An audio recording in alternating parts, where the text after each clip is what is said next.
50 inmigrantes han fallecido a bordo de un cayuco que se dirigía a Canarias. Así lo ha denunciado la ONG Caminando Fronteras, que también ha señalado que la mayoría de víctimas eran de origen pakistaní. Esta muerte no es un hecho aislado, sino que es el reflejo de una realidad sistemática que mes tras mes suma víctimas en las frías aguas del Atlántico. En 2024, casi 10.000 inmigrantes murieron tratando de llegar a Canarias, lo que convierte esta ruta en la más mortífera del mundo. Pero si hay algo que agrava la tragedia, es la cruda paradoja de que mientras las autoridades europeas y nacionales ponen en marcha planes de seguridad y de control, los flujos migratorios siguen aumentando sin que se tomen las medidas adecuadas para abordar el fenómeno de manera efectiva y responsable. La inmigración ilegal hacia Europa está lejos de detenerse y las Islas Canarias se han consolidado como uno de los puntos críticos de esta crisis. En 2024 llegaron más de 47.000 personas a sus costas, lo que supone un incremento del 18% con respecto al año anterior, mientras que el número de llegadas por otras rutas han disminuido notablemente. La ruta atlántica se ha convertido en la más activa, no por un cambio de circunstancias favorables, sino por el endurecimiento de controles en otras regiones. Y como si fuera una ironía cruel, las organizaciones criminales se han adaptado rápidamente a esta situación, aprovechándose de la desesperación de muchos. Las redes de contrabando han encontrado en Canarias una vía de escape y la violencia de los traficantes de seres humanos sigue siendo una constante amenaza para los inmigrantes también. A todo ello se suma el análisis de los impactos fiscales de la inmigración en los países receptores. Un reciente informe del Gobierno de Países Bajos ha revelado que los inmigrantes de primera generación tienen en su mayoría un impacto negativo en las finanzas públicas. Este dato pone sobre la mesa una de las críticas más recurrentes en el debate sobre inmigración: el coste que para muchos países supone la llegada de miles de personas. En este informe se destaca que mientras algunos de esos inmigrantes provenientes de países occidentales tienen una contribución fiscal positiva, los provenientes de regiones como por ejemplo la África subsahariana generan un déficit considerable debido a su baja participación laboral y la alta dependencia de los beneficios sociales. No se puede obviar que los recursos destinados a gestionar la inmigración son también una carga para las administraciones. Los provenientes de países occidentales tienen una contribución positiva de unos 42.000 euros por persona, mientras que los de no occidentales generan un déficit promedio de 162.000. Este es el impacto económico, pero tampoco se puede obviar el impacto social y de inseguridad que las cifras también respaldan.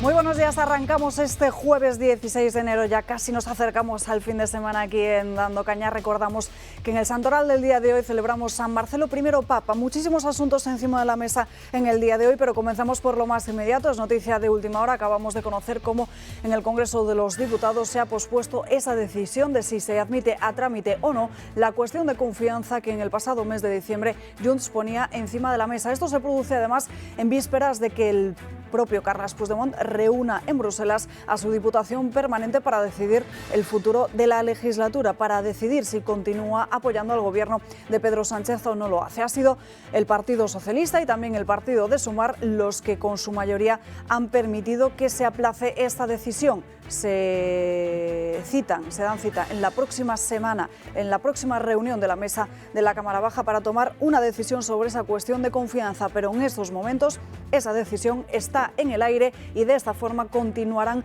apurándose las negociaciones que en estas últimas horas se venían manteniendo desde la bancada socialista con el equipo de Carles Puigdemont. Es una noticia de última hora. Saludamos a don Julio Ariza. Muy buenos días. Pues muy buenos días. ¿Cómo crees que Junts se va a tomar esta decisión? Bueno, antes que eso, lamentar la muerte, la tremenda muerte de esas personas, que imaginad en las condiciones en las que estaban navegando por en medio del Atlántico, parece, ¿no?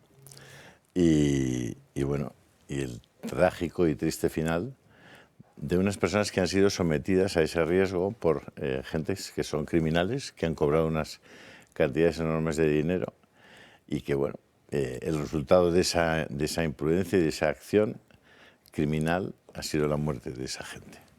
Así que lamentar muchísimo esa muerte y pedirles de una puñetera vez a las autoridades nacionales e internacionales que pongan los medios necesarios para castigar las conductas de esos criminales que someten a esos riesgos a esas personas. Y mientras no lo hagan, pues sobre ellos recae la responsabilidad, porque la realidad es que aquí no tenemos ninguna noticia de que se desarrolle ninguna actividad para evitar esto, ninguna. Y por tanto, me gustaría pensar que los responsables políticos de la Unión Europea y, por supuesto, de España, no sean cómplices de lo que están haciendo las bandas de mafiosas que introducen a esa gente en los cayucos y las ONGs que son muchas veces colaboradores necesarios de esos viajes. Así que lo lamento muchísimo. Continuamos con el comentario de Josep María Francas. Muy buenos días. Muy buenos días. Yo querría hacer una pregunta a la oposición, especialmente a la del PP, pero en general iría bien para todas, ¿no? Podríamos hablar de un teórico país en que el ministro de Justicia ataca a los jueces, el ministro del Interior deja colgado de una brocha a las fuerzas y cuerpos de seguridad del Estado, sobre todo la Guardia Civil, la ministra de la Sanidad quiere cargarse la sanidad y me motiva esa intervención exactamente eso, no solamente por intentar que Muface desaparezca, con lo cual se cargue a una sanidad y ahora mismo sobrecargada con, no se sabe, porque cada uno dice lo que distinto, entre 1,5 millones y casi 5 millones de personas, insisto, en una sanidad sobrecargada, sino que parece que ayer se le ocurrió la peregrina idea, para acabar de rematarlo todo, que es que los jefes de servicio, creo que es, sí, pues a partir de ahora no puedan compatibilizar la sanidad pública y privada. Claro, yo supongo que esta mujer es que no debe tener ningún prestigio porque a nadie de la privada la haya intentado fichar. Pero es evidente que en España, si algo ha funcionado de la sanidad, es justo que los médicos podían trabajar en la pública y en la privada. En muchos casos lo que hacían es trabajar en la pública porque los medios de los que se disponía en la pública no eran malos, sino más bien aprendían mucho y después trasladaban eso a la privada, pero que les servía para seguir trabajando en la pública, porque la suma de sueldos, que no era precisamente una suma con mínimas horas, sino con una salvajada de horas, cualquiera que tenga familia un médico, y eso me parece que afecta tanto a la sanidad en Cantabria como que en Madrid como que en Barcelona, cualquiera que tenga de familia un médico que sea medianamente bueno, sabrá que dedica más horas que un tonto al trabajo porque compatibiliza justo las dos, ¿no? En una aprende unas cosas, en otra aprende otras, aprovecha los medios de una y la otra, pero al final el que se aprovecha es el paciente, porque entretener a una señora como la ministra de Sanidad de médico o tener a un señor que sabe algo, pues hay bastante diferencia, que es ir al otro barrio rápido o tardar un poco más, ¿no?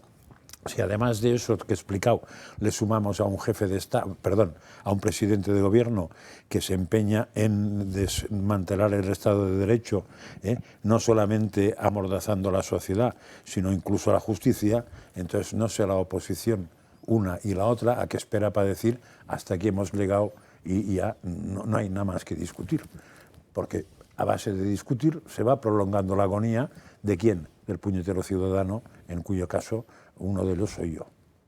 Saludamos rápidamente al resto de invitados que nos acompañan esta mañana. Don Luis del Pino, muy buenos días. Buenos días, doña Alba. Roberto Marín, ¿qué tal? Buenos y en días. último lugar nos acompaña David García. Muy buenos días. Muy buenos días. Empezamos, si os parece, por lo internacional, porque en el día de ayer, durante las últimas horas de la tarde, se anunciaba ese acuerdo de alto al fuego en la Franja de Gaza que iba a entrar el domingo en vigor. Sin embargo, en el día de hoy, el gobierno de Netanyahu ha aplazado la votación que iba a dar luz verde a este alto el fuego porque Netanyahu acusa a Hamás de cambiar el acuerdo de tregua a última hora.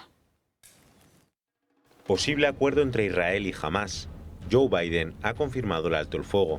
I can announce a ceasefire and a hostage deal has been reached between Israel and Hamas. Existe un principio de alto el fuego tras 15 meses de guerra en la Franja de Gaza y cerca de 47.000 muertos. Estados Unidos, Qatar y Egipto han sido los países que más han mediado en el conflicto bélico y los que principalmente llevan a cabo las negociaciones. El pacto de confirmarse entraría en vigor el domingo y está dividido en 3 fases. Garantizaría un alto el fuego temporal hasta que sea permanente y un intercambio, la liberación de rehenes israelíes por presos palestinos. Israel ha denominado la acción como Operación Alas de Libertad.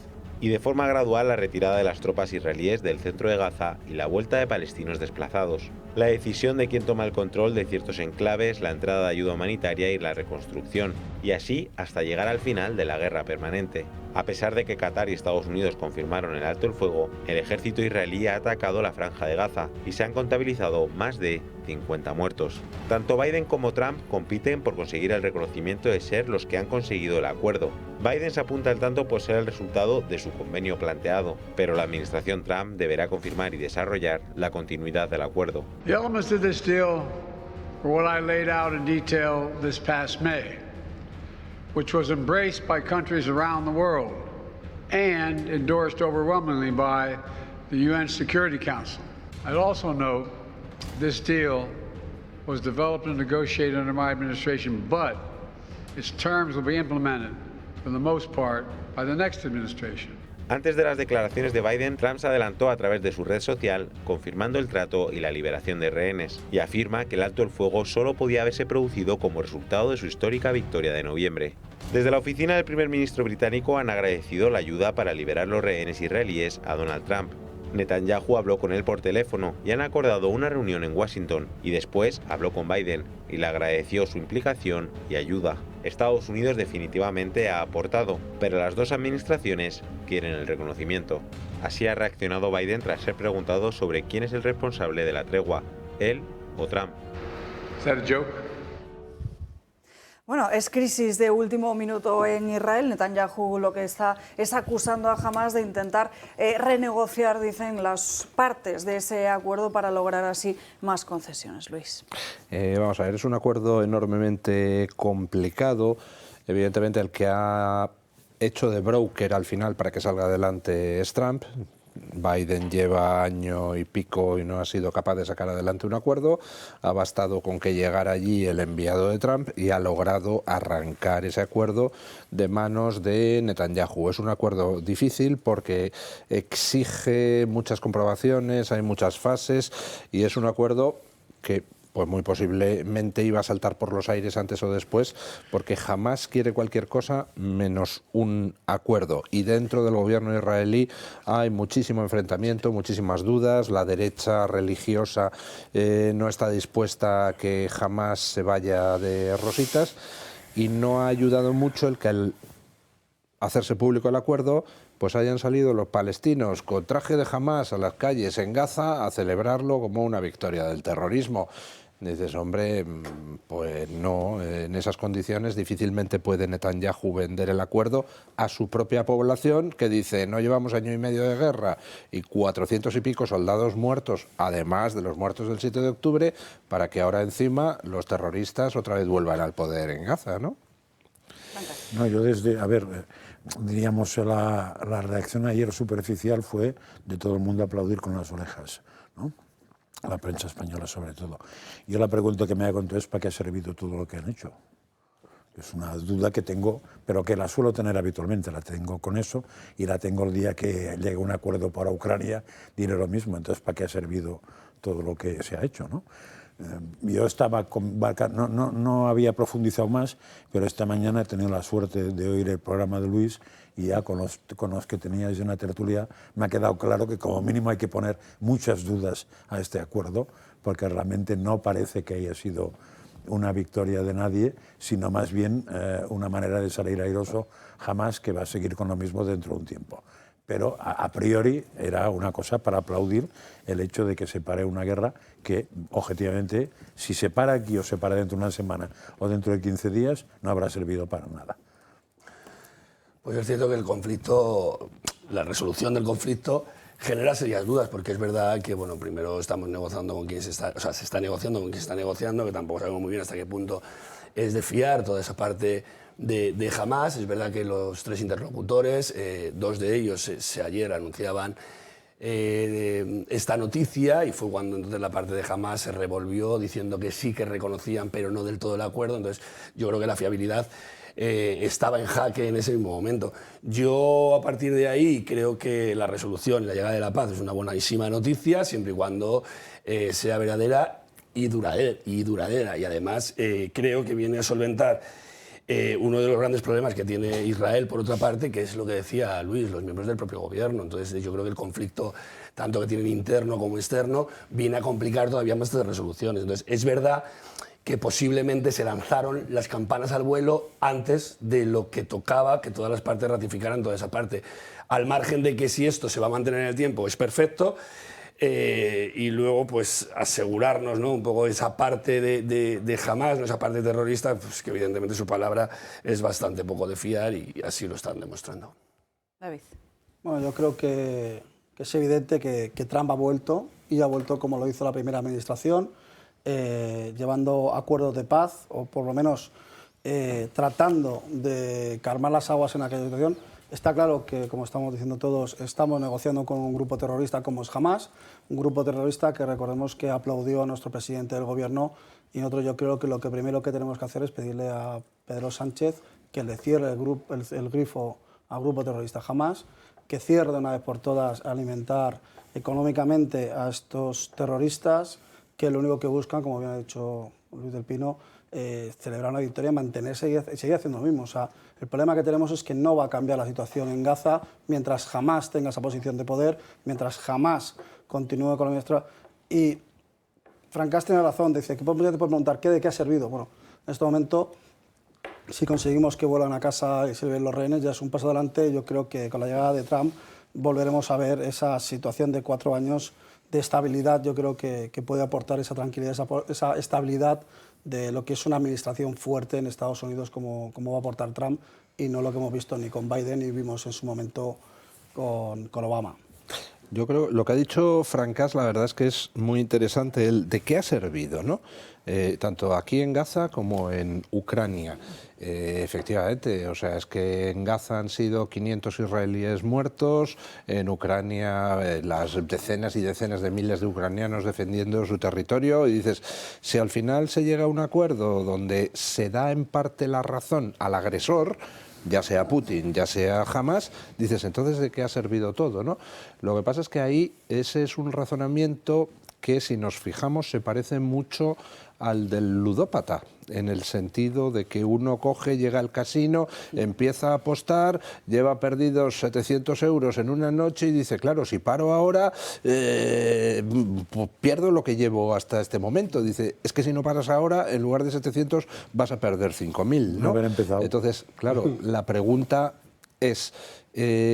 ¿Es bueno, es perfecto un acuerdo ahora en Ucrania o en Gaza? No. Nos da a todos rabia que los malos se puedan salir con la suya, aunque sea un poquito. Ahora, ¿tiene sentido, pensando en que a lo mejor dentro de 6 meses resulta que estamos en lo mismo, pero con más ucranianos muertos y con más soldados israelíes muertos? Esa es la duda, ¿no?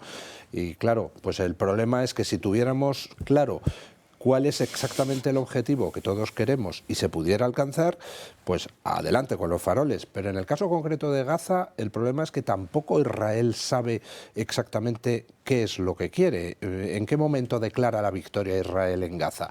¿Cuando haya hecho qué? ¿Y qué hace después? ¿Permite que otra vez haya allí un Estado palestino autónomo? ¿Se lo apropia? ¿Pone un gobierno títere?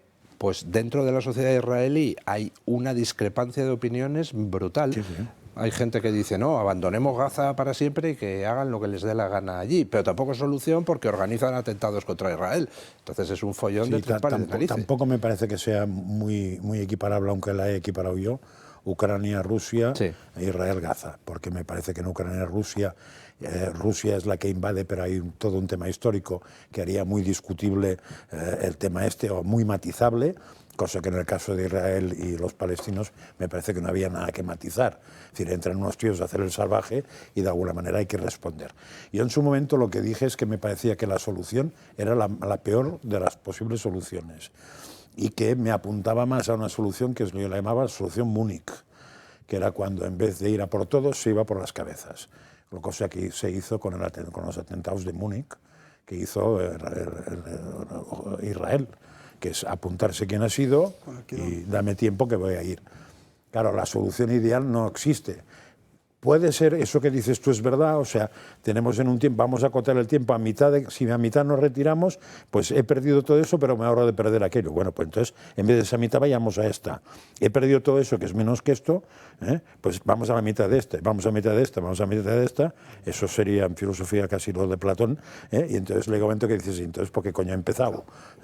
Pues igual lo que había que haber es empezado, en un caso, no sé cómo, pero en el otro, empezar muy rápido, en 2 o 3 días solucionar lo que puedas y después parar otra vez, porque si no, llega un momento que sabes que eso se va a enquistar. Y cuando se enquista no gana ni uno ni otro, me parece a mí. Pero no soy jefe de Estado, con lo cual, gracias a Dios, eso me lo evito. No, bueno, pero habéis entrado ya en filosofía, prácticamente en Aquiles y la tortuga. Quiero decirte que al final... Es que es lo que me ha parecido. La política parte de los hechos, los que hay, de la realidad, y tienes que asumir la realidad. Si no asumes la realidad, y la realidad es que hasta hoy ha habido 1 millón de muertos en Ucrania. Muy bien. ¿Eso qué significa? Como ya ha habido 1 millón de muertos, pues oye, ¿para qué sirve ahora si ya ha habido 1 millón? Pues para que no haya 1.000.001. Tan sencillo como eso, porque la alternativa es siempre... parar, ¿te refieres? Claro, la alternativa es siempre la extinción de uno de los dos. Solo hay esas 2 opciones, o paras o uno de los 2 se extingue. Es decir, sí, pero muere, si al empezar sabías que iba a acabar así... No, siempre lo sabes. Siempre por lo sabes. En cualquier conflicto humano sabes que puede acabar así. Pues entonces, en ¿para cualquier qué coño has conflicto empezado? humano. Entonces, en una guerra, por supuesto. Entonces, lo que sí hay que hacer es que alguien, aunque sea que venga de nuevas y se aparezca por ahí, mire lo que está pasando y diga, oye, ¿pero esto qué es? ¿Parar ya de una vez? Sí, pero es que probablemente la solución, si vas a Ucrania, que se va a proponer ahora, es la misma que se había pactado en Turquía, hasta que Boris Johnson convenció al chico este de Ucrania de que siguiera. Es la misma solución, solamente que no sé cuántos muertos más. Los muertos son muy preocupantes, pero la destrucción de Ucrania también, No, probablemente es menos importante que los muertos, pero las 2 cosas suman y hacen que un país esté absolutamente reventado. Eso sin entrar en las consideraciones de lo que ha pagado Europa por eso y lo que ha ganado Estados Unidos, que esa sería otra variante bastante interesante de analizar. Volvemos, si os parece, a la política española, porque como les comentábamos al inicio de este programa, en una noticia de última hora, la Mesa del Congreso de los Diputados ha decidido aplazar la decisión de si admite o no a trámite esa cuestión de confianza exigida por el partido de Carles Puigdemont. Por lo que hemos podido conocer hasta el momento, la parte de Junts está de acuerdo en darse más tiempo para seguir precisamente estas negociaciones. Esta misma mañana, Isabel Rodríguez, la ministra de Vivienda, se pronunciaba en estos términos. Creo que siempre el acuerdo y el diálogo es importante, pero también respetar las reglas del juego. El orden del día se trabaja en la mesa del Congreso de los Diputados y la cuestión de confianza es una prerrogativa constitucional del presidente del Gobierno y, por tanto, vamos a atender el marco, vamos a atender las reglas y vamos a jugar con las reglas del juego que están en vigor.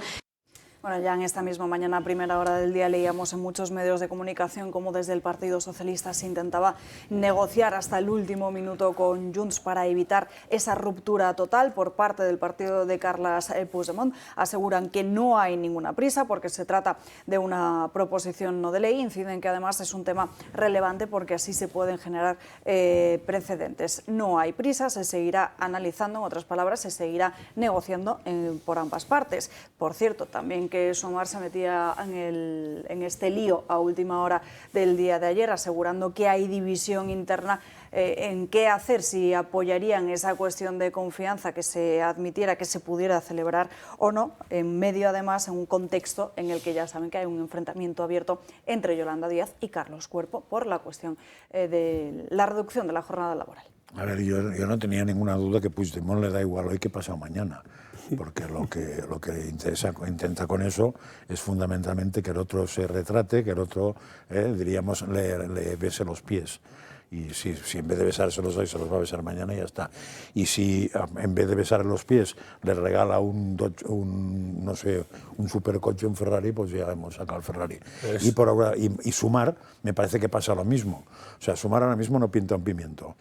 Pero si resulta que hay dudas sobre lo que se va a votar, de manera que puede depender de Sumar, igual es el momento de pedir algo para que las dudas no existan.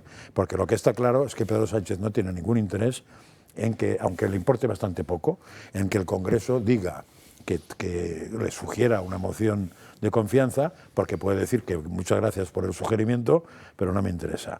Pero no tiene ningún interés en eso, y a pesar de que dijo que gobernaría a espaldas del Parlamento. O sea, pero hoy no tiene interés en eso. No sé si es porque no, el vaso está tan lleno que no cree que se derrame más. Pero entiendo que Sumar quiere parte del peaje, y dice, hombre, pues mira, no tengas tan claro que yo te apoye. Es más, te puedo machacar la mesa como primer paso a después. Roberto. Pues yo creo que es verdad. Yo creo que Puigdemont, más allá de las palabras de Francas, Puigdemont lo que quiere demostrar una vez más es que el gobierno de España es un títere, absolutamente una marioneta en sus manos. Entonces él marca los tiempos, ahora le interesa que sea rápido, ahora le da igual, pero él, al fin y al cabo no deja de mostrar públicamente que lo que él decida desde allí, desde Waterloo, y además mañana con la reunión que tiene con toda su cúpula y demás, como que manejan los hilos, y es lo que quiere. Yo creo que la puesta en escena es la que quiere mostrar permanentemente, y están jugando evidentemente a ese juego.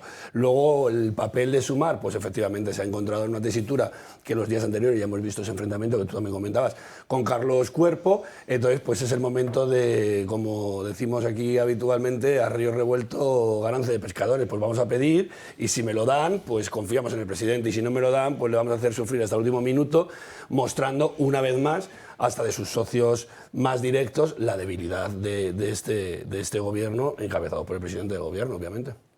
David.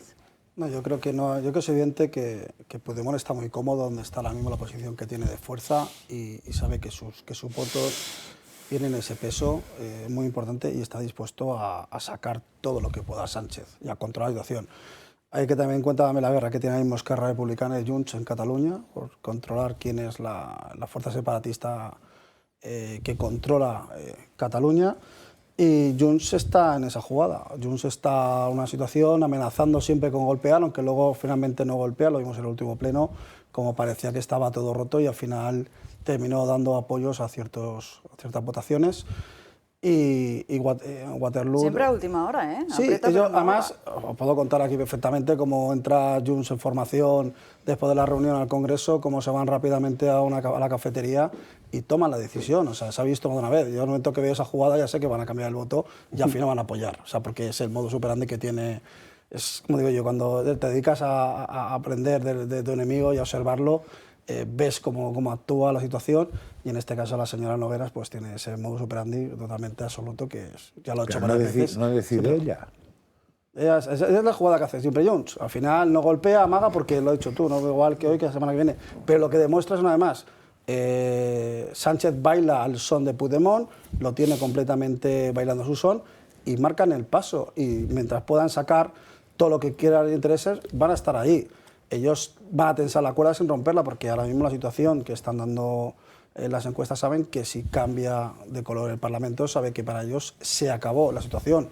Y ya veremos a ver luego las culpas de quién ha roto, a quién ha matado la gallina de los huevos de oro, que en este caso se ha convertido Sánchez, que está vendiendo España, que considera que España es un cajón de retales, y así lo está manifestando una y otra vez. Enseguida continuamos hablando de esta cuestión, porque quiero escuchar también la opinión de don Luis y de Julio Ariza, pero antes nos vamos a ir a una breve pausa de publicidad que ustedes pueden aprovechar para apuntarse a la última de las actividades que tiene en la agenda el Club de Amigos por delante, que es la historia, pueden descubrir la historia del Museo del Ferrocarril. Será el miércoles, día 29 de enero. Será una visita guiada en la que podrán conocer los antiguos vagones, locomotoras históricas y objetos que dan vida a este apasionante viaje.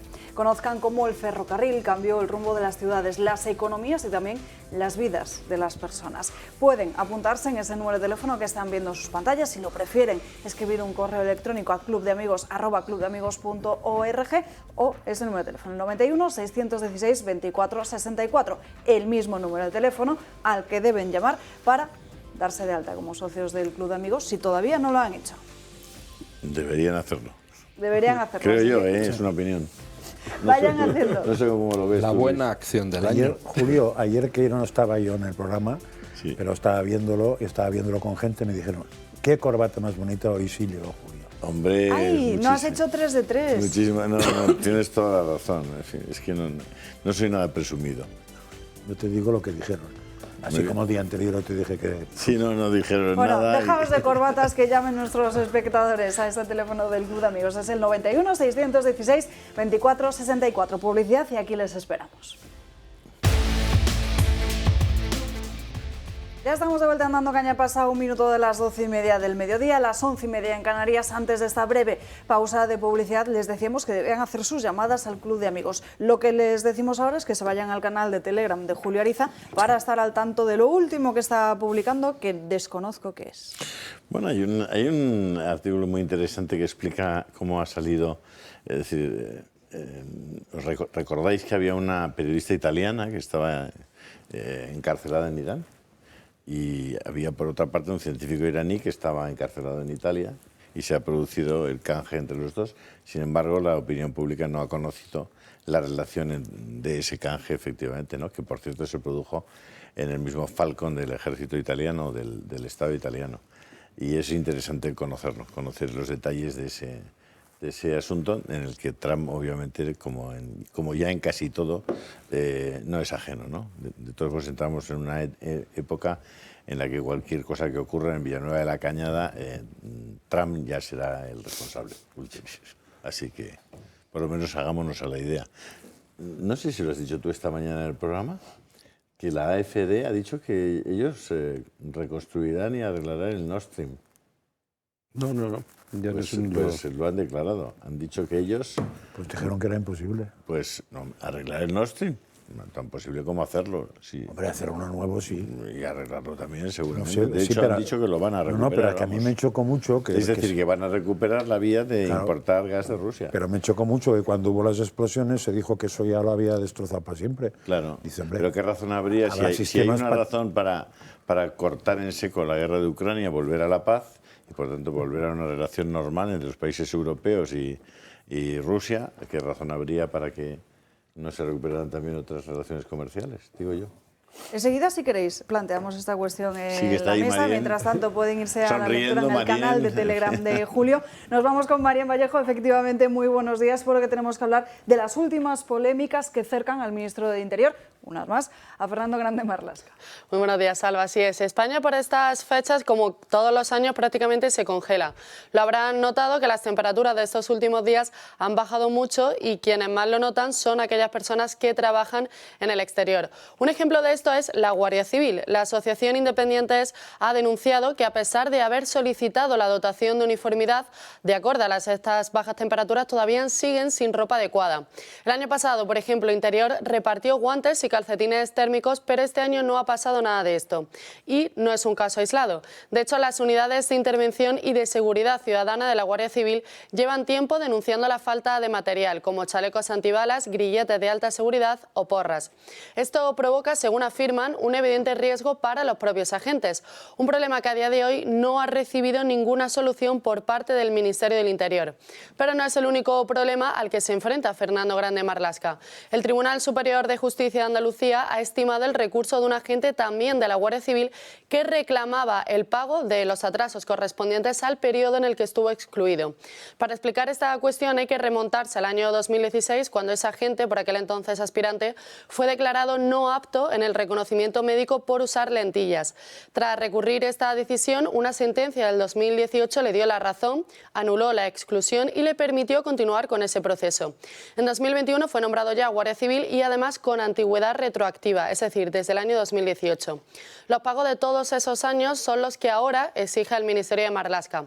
Como él, de hecho, podría haber hasta 500 agentes, y según la sentencia, cada uno de ellos podría recibir unos 20.000 euros por año de exclusión, lo que significa que Interior podría tener que pagar hasta 20 millones de euros por expedientes similares a este caso. Gracias, Marien. Tenemos conexión en directo además con Daniel Fernández. Él es el vicepresidente y portavoz nacional de la Asociación de Independientes de la Guardia Civil, que ellos son quienes han denunciado esas condiciones inadecuadas de trabajo de nuestros agentes. Muy buenas tardes. Hola, muy buenas tardes. Gracias por darnos voz en esta situación que es bastante preocupante para miles de guardias civiles, coincidiendo con la llegada de esta ola de frío. Esta es una cuestión que llevamos reiterando ya varios años, no es una cuestión nueva, que una gran parte de agentes, si bien no es la totalidad de guardias civiles los que están afectados por esta carencia de ropa de abrigo, sí que hay una parte importante de agentes pues, que todavía no están en posesión de esa ropa adecuada. Este asunto lo hemos trasladado a la Dirección General de la Guardia Civil en diferentes y múltiples reuniones en el ámbito del Consejo de la Guardia Civil, pero el problema sigue sin solucionarse. Ellos aducen a que este tipo de ausencias en la dotación de material es puntual y afecta a una pequeña parte de agentes. La Dirección General aduce que los procesos de licitación, de compras y la posterior fabricación de esas prendas de abrigo por parte de la empresa adjudicataria pues demoran los plazos de fabricación y de posterior entrega llegando a los 2 años. O sea, 2 años para esperar que aquellos agentes que no tengan ese chaquetón pues que puedan disponer de él. Nosotros, como asociaciones profesionales, lo que les hemos dicho es que hay que hacer una mejor previsión, contar con un stock suficiente que pueda satisfacer esa necesidad real, porque de hecho es una realidad. Si bien es cierto que las últimas promociones de los últimos 5 años hacia atrás, aproximadamente, esta gente, estos nuevos compañeros, estas nuevas incorporaciones, sí que reciben determinados guantes de abrigo, ya con una calidad suficiente. Estos que están poniendo en la imagen ahora mismo son los que están recibiendo las últimas promociones, que son unos guantes de una calidad considerable, pero sin embargo una gran parte de guardias civiles más veteranos todavía cuentan con unos guantes de tipo forro polar que a la media hora aproximadamente de su utilización pues ya están completamente inutilizados.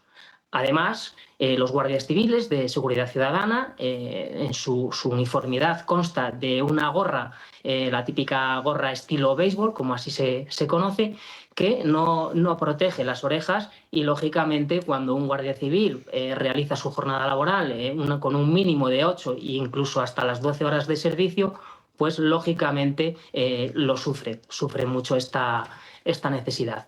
Nosotros estamos cansados de reiterar, y así lo ha elevado Independientes de la Guardia Civil a la Dirección General, acerca de la necesidad de la creación de una comisión permanente para la adquisición de vestuario y de material, en el cual pues, sean escuchados los propios guardias civiles que están a pie de calle realizando sus funciones policiales, pues, para que puedan aconsejar cuál es la ropa de abrigo más adecuada para poder desempeñar el servicio en condiciones.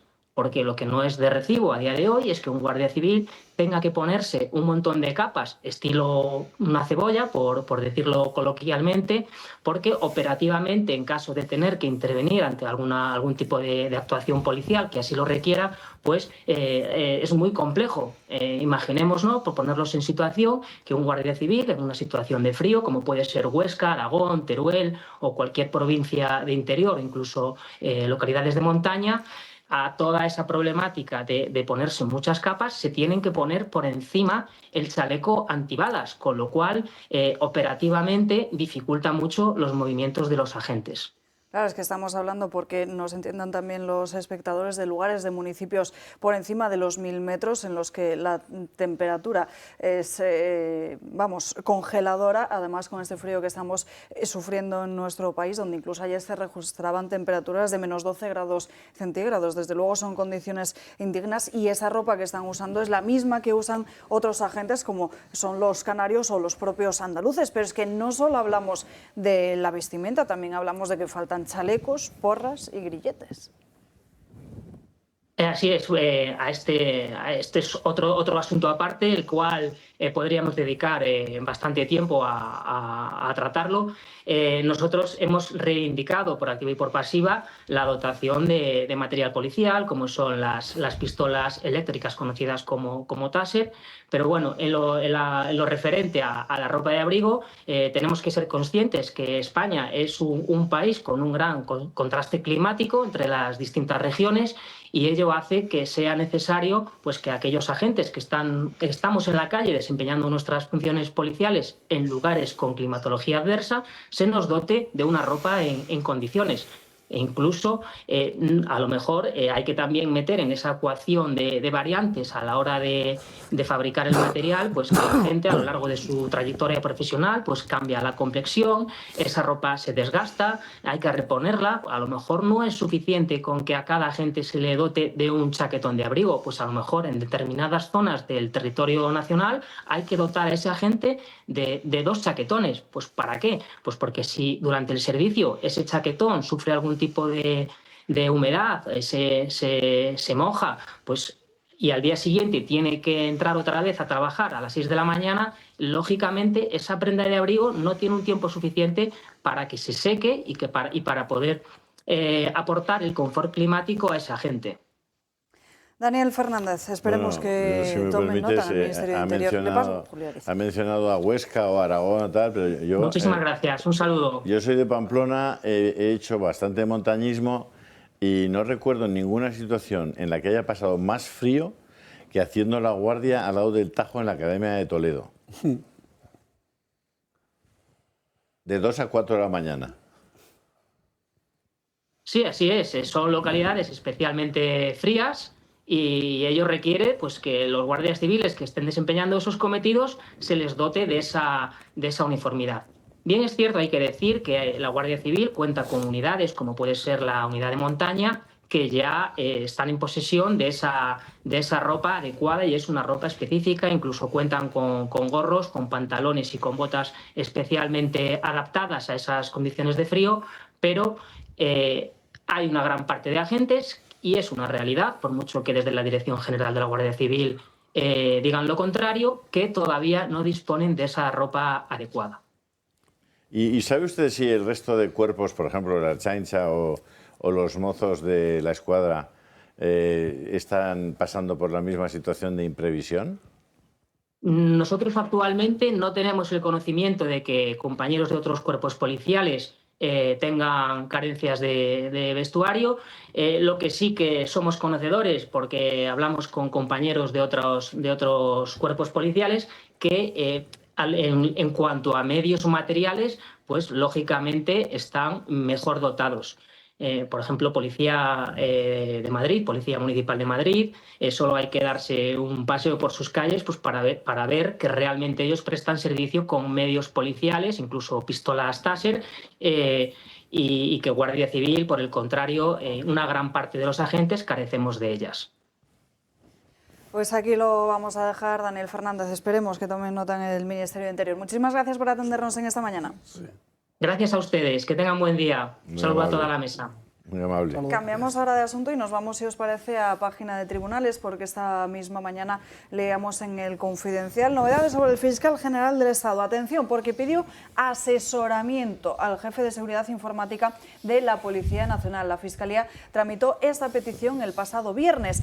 El viernes de la semana pasada, lo recordarán, también se lo contamos en esta casa, en el Toro Televisión, conocíamos cómo desde la Fiscalía se había contactado con Telefónica para solicitar el registro de llamadas que se habían hecho desde los teléfonos móviles del fiscal general del Estado, de Álvaro García Ortiz. Tanto la Fiscalía como Telefónica negaban estos hechos, pero sin embargo podría tener cierta veracidad, porque así informaban también otras fuentes de la Fiscalía, y además hay uno de los terminales móviles del propio Álvaro García Ortiz que es público, que es de una institución, por lo que no podría acceder como cualquier ciudadano normal en sus facturas o a través de su cuenta con cliente a través de la página web a ese registro de llamadas. Hoy en el Tribunal Supremo estaban citados a declarar 2 testigos clave en esta causa abierta por la filtración de datos confidenciales de la pareja de Isabel Díaz Ayuso. Estamos hablando de la fiscal superior de Madrid, Almudena Lastra, y también al fiscal que denunció al empresario González Amador por esos 2 delitos contra la hacienda pública. Se trata de 2 testimonios de máxima relevancia, ya que ambos tuvieron conocimiento directo de esa intervención del fiscal general del Estado y también de la fiscal jefe de Madrid, en un momento, en una semana en la que además conocíamos ese auto del Tribunal Supremo donde apuntaba directamente a la participación del Palacio de la Moncloa en toda esta campaña contra la pareja de Isabel Díaz Ayuso, contra la presidenta de la Comunidad de Madrid. En el día de ayer reaparecía Álvaro García Ortiz ante los medios de comunicación, un acto al que acudía con Félix Bolaños, y aseguraba, atención, que Pues que nos teníamos que acostumbrar, porque la Fiscalía iba a seguir siendo noticia. Tranquilo, dice García Ortiz, que afronta su citación en el Supremo. En el Gobierno siguen creyendo que el auto, mediante el cual el juez le imputa, no es sólido. Lo dice el titular de Justicia, Félix Bolaños. Yo querría preguntar que en qué se fundamenta, en qué se sustenta alguna de las afirmaciones de ese auto. No existe ninguna base probatoria, ninguna prueba, ninguna evidencia. Y también Marlaska. ¿Qué secreto supuestamente ha revelado el fiscal general del Estado? Que nadie pone en duda, es fiscal general del Estado. Ambos insisten en que ninguno de los delitos de los cuales se le acusa, como lo es el de revelación de secretos, ha sido probado. Moncloa sigue brindando su apoyo cerrado al fiscal general del Estado, que debe comparecer el próximo 29 de enero para aclarar su papel en la filtración de los datos de la pareja de la presidente Ayuso. Un día antes, el Supremo debe decidir sobre su renovación al frente del Ministerio Público. La de este miércoles ha sido su primera aparición pública tras conocerse que está imputado. Un acto al que ha acudido en presencia de quienes se inician en la carrera fiscal y en la que les ha dicho que deben acostumbrarse a estar en el foco público. Es evidente que la Fiscalía es noticia, que el fiscal general del Estado es noticia. También a eso nos vais a tener que acostumbrar cuando trabajéis. Tanto en Moncloa como en Ferraz han rechazado la petición de dimisión del expresidente González. El fiscal general no es del Gobierno, es del Estado. Al servicio del Gobierno estaba en la época de Franco, que ahora estamos recordando. Yo, si estuviera en su lugar, dimitiría. Propuesta a la que también se suma Ayuso. Debería dimitir. Quien recuerda que la utilización de la Fiscalía solo es propio de dictaduras donde no hay libertad. Bueno, fue el pasado mes de junio como la fiscal superior de la Comunidad de Madrid, Almudena Lastra, ya relató en esa testifical ante el Tribunal Superior de Justicia de Madrid esa discusión, esa disputa que mantuvo con el propio fiscal del Estado, que le obligaba, que le dijo que por imperativo se tenía que publicar esa nota de prensa con información. Si tienes 176 escaños, lo tienes todo. Es decir, no hay un límite para que alguien abuse de su condición de, digamos, de partido mayoritario o de coalición mayoritaria. Con 176 escaños tienes el fiscal general del Estado, el Tribunal de Cuentas, el Tribunal Constitucional, el Consejo General del Poder Judicial, Televisión Española, Radio Nacional de España, la Agencia Tributaria, el BOE. Lo tienes todo, todo. Solo hacen falta 176 escaños. Y no tener moral. No tenemos un sistema que permita evitar que una democracia como la española se convierta en la práctica en una dictadura, es decir, en un lugar donde el tirano hace lo que le da la gana. Ni tenemos una sociedad preparada para oponerse con todas sus fuerzas y en todos sus estamentos a ese tirano. No existe, porque la mayor parte de las grandes compañías son sectores regulados y por tanto no pueden ni abrir la boca, y cuando la abren les dan un sopapo y se ha terminado. Y el resto bueno, ya habéis visto que la única oposición posible al gobierno de Sánchez y sus aliados son los jueces, algunos jueces y algunos medios de comunicación, muy poquitos. El resto está todo comprado, simplemente comprado o maniatado.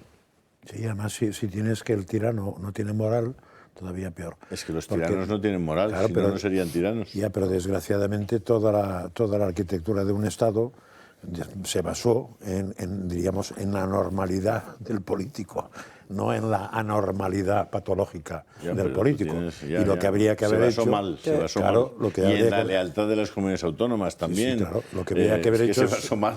Es diseñarlo pensando que el político puede ser una normal, como se ha demostrado después que ocurre en muchos casos. Desconfía del corazón del hombre honrado sometido a dura prueba. Pues eso. Roberto. Bueno, yo creo que estamos, aparte de la situación que se está viviendo en España, que ya hemos hablado de ella muchísimo tiempo, con esa situación de tiranía, ¿no?, de convertir esta democracia en poco más que una dictadura, utilizando, como bien decíais, todos los estamentos, ¿no?, absolutamente todos y cada uno de ellos. Yo creo que estamos viviendo una situación, decías tú en la entrada de esta noticia, que ellos alentan, ¿no?, a que esto se normalice. Bueno, es que esto no se puede normalizar. Es que tenemos unos ministros del Gobierno de España en estos momentos que están actuando poco menos que de fiscales y que de jueces, porque todo el mundo opina. Incluso otro día vimos cómo Marlaska daba consejos al juez de cómo tenía que instruir el caso y cómo tendría que motivar todo aquello del informe, ¿no? Que por cierto está basado en un informe de la UCO, que yo cuando les interesa los informes de la UCO les sirven y cuando no les interesan debe ser que están basados en ninguna prueba. Y luego tenemos a la propia figura del fiscal general del Estado, que actúa como un ministro socialista. Entonces, claro, aquí tenemos cambiados todos los roles. O sea, los que son ministros actúan de fiscales y de jueces y los que son fiscales actúan pues un miembro más del Partido Socialista, que como bien decía Julio, ha consensuado con unos partidos para tener esos 176 escaños que se van a llevar por delante a todo un país, ¿no? Como lo que estamos viendo ahora. O sea, estamos utilizando absolutamente todo para ir en contra de los adversarios políticos.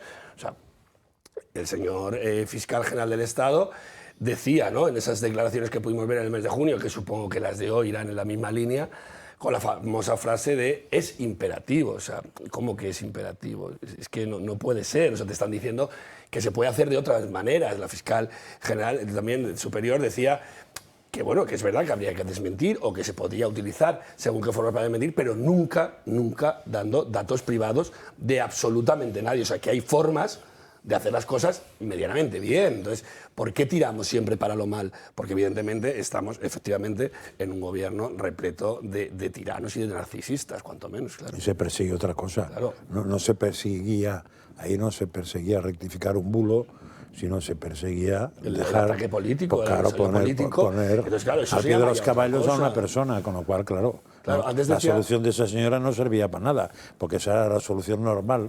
Pero lo que se pretendía es otra cosa. Pero que era lo lógico, que es lo que hablábamos antes de esas decisiones lógicas. Decía también antes Alba, cuando finalizaba el representante de la Guardia Civil, decía, bueno, esperemos que el ministro de Interior os escuche o tome nota o algo así. O sea, estamos hablando de un ministro de Interior que ha sido el más reprobado de la historia, nadie le cambia, sigue ahí. Sí, bueno. Hablamos de la falta de ropa, pero si queréis hablamos de la falta de efectivos en la Comunidad de Madrid, que el delegado del Gobierno se dedica a otras cosas que nada tienen que ver, también siguiendo esa estela y esa línea del ataque político, ¿no? En este caso a la presidenta Ayuso, y su trabajo, que es que nutrir a las comandancias, tampoco las tiene llenas. Entonces, es que estamos hablando, es que es todo un... No, pero yo creo que se puede...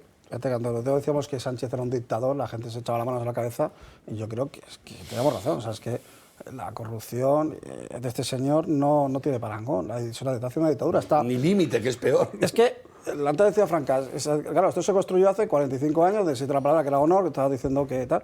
Claro, lo que realmente pinta unas líneas rojas en el suelo, no se puede cruzar, y un cartel, no cruzar. Y este señor ha dicho, ¿qué pasa si cruzo? Pues nada.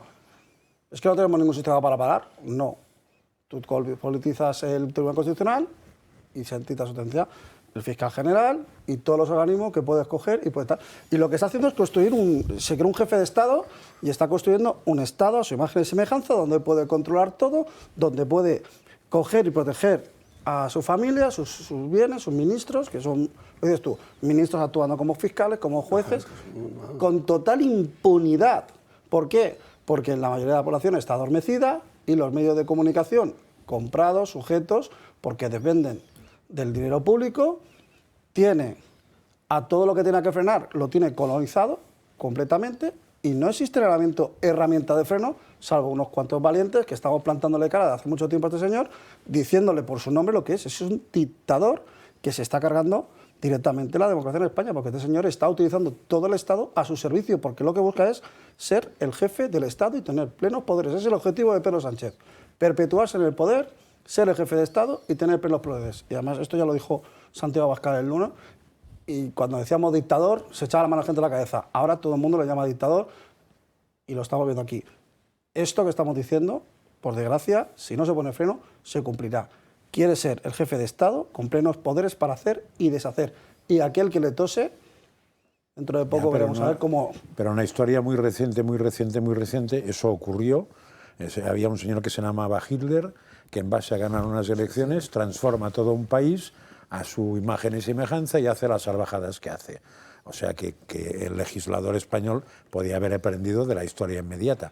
Eso sin irme a la historia de los romanos, que seguramente encontraríamos algún ejemplo de lo mismo, pero no es mi fuerte. Hitler tampoco. Pero pongo un caso bien claro. Entonces, hemos hecho el primo con una legislación que permite que un señor haga eso, cuando había que haber hecho una legislación para que un señor no hiciera lo que hizo Hitler ahí. por poner un ejemplo. Ha dicho el fiscal general del Estado, dentro de ese aparentar chulería que refleja que en el fondo está realmente preocupado, y tiene motivos para estar preocupado porque lo que ha hecho está castigado con cárcel, ha dicho el fiscal general del Estado una cosa como, bueno, la Fiscalía es noticia, el fiscal general del Estado es noticia. Sí, claro, la Fiscalía es noticia y el fiscal general del Estado es noticia. La pregunta es ¿por qué? Si mañana sale el señor Álvaro García Ortiz desnudo y borracho por la calle, por mitad de la Gran Vía, insultando a viejecitas, será noticia, y eso no es precisamente positivo.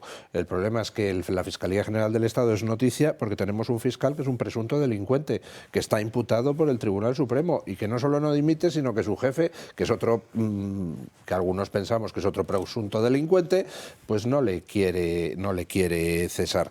Ha dicho el señor Francás que el problema es que el sistema que ha permitido que llegue un Pedro Sánchez, no, podemos tener el sistema más perfecto del mundo, que si alguien llega con voluntad de saltarse todo lo que las leyes dicen, pues entonces lo pervertirá y no servirá para absolutamente nada. Yo creo que el problema es más, como han dicho ustedes dos, de la sociedad, que hemos tolerado determinadas actitudes, y en ese sentido, pues yo creo que a lo mejor es hora de empezar a resaltar los ejemplos positivos. Por ejemplo, Adriana Lastra, la fiscal del Tribunal Superior de Justicia de Madrid, que fue capaz de decirle a Álvaro García Ortiz, no señor, yo no entro en tu juego de intentar aquí filtrar los datos de un ciudadano particular, te buscas la vida, y tuvo que buscarse la vida, llamar a otra fiscal, la fiscal provincial de Madrid, que ahora está coimputada con este señor.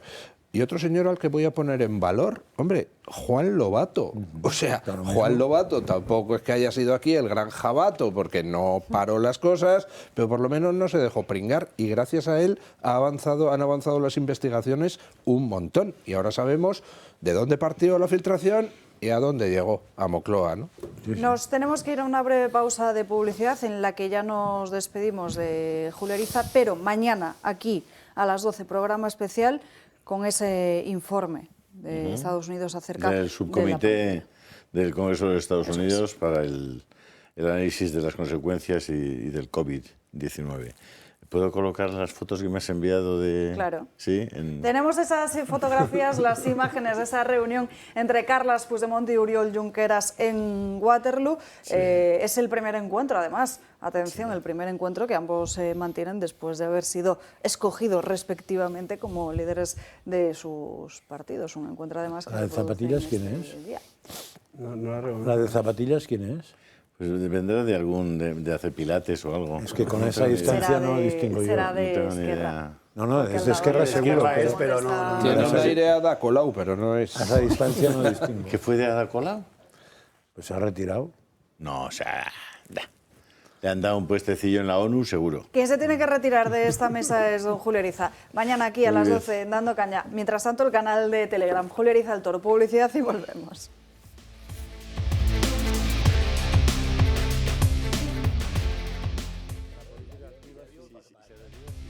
1:01 de la tarde, ya estamos de vuelta aquí en Dando Caña, ya lo sabrán ustedes, la cuesta de enero cuesta un poquito más y todos miramos además a nuestros bolsillos. Por eso, hoy que es jueves y que está aquí Eduardo Morán, no solo le vamos a preguntar por los diferentes tipos de cristales progresivos que hay, sino también por sus diferencias económicas. Buenas tardes, Eduardo.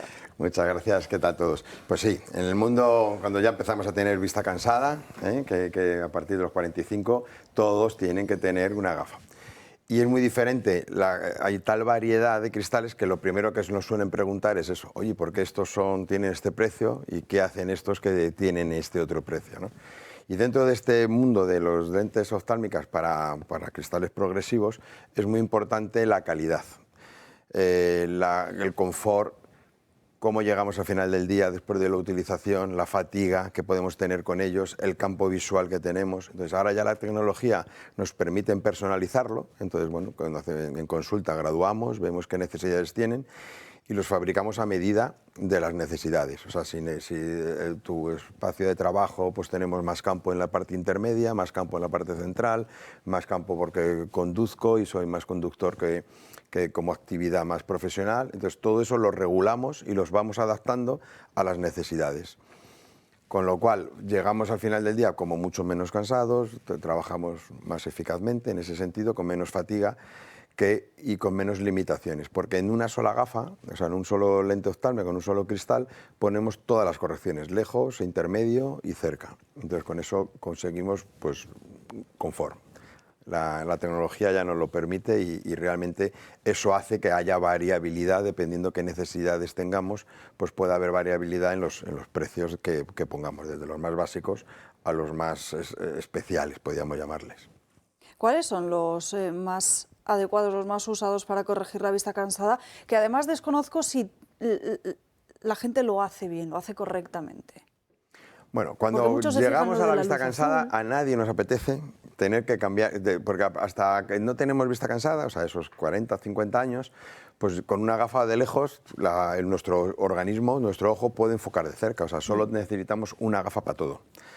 Y a partir de que tengamos dos, con la misma corrección de lejos, no podemos ver de cerca con vista cansada, no estamos a gusto. Entonces, ahí la situación activamente era o llevo dos gafas, o me pongo una gafita así mirando para arriba, que aún existen, y dependiendo un poco. Entonces, con el mundo de los cristales que le hemos llamado progresivos, que ya se adaptan, no tienen ningún tipo de marca, esos bifocales antiguos que había, todo eso se ha agrupado ya y se consigue que con una sola prescripción, con una sola montura, con una sola gafa, nos cubran todos los campos de visión con un confort saludable. Tiene sus limitaciones, es decir, que si yo quiero leer, leo aquí, no puedo leer aquí, porque aquí lo tengo para la parte de lejos. Entonces, esa transición entre la posición de lejos, intermedia y cerca, pues hay que hacerla bien. Quiere decir que las gafas muy básicas valen pues para cosas, básicas, para personas que a lo mejor no tienen una actividad excesivamente alta, pero cuando ya necesitamos pues trabajar con una pantalla, trabajar con un ordenador, trabajar con el móvil, a la vez atender a personas que entran pues en los despachos, en la consulta o la televisión,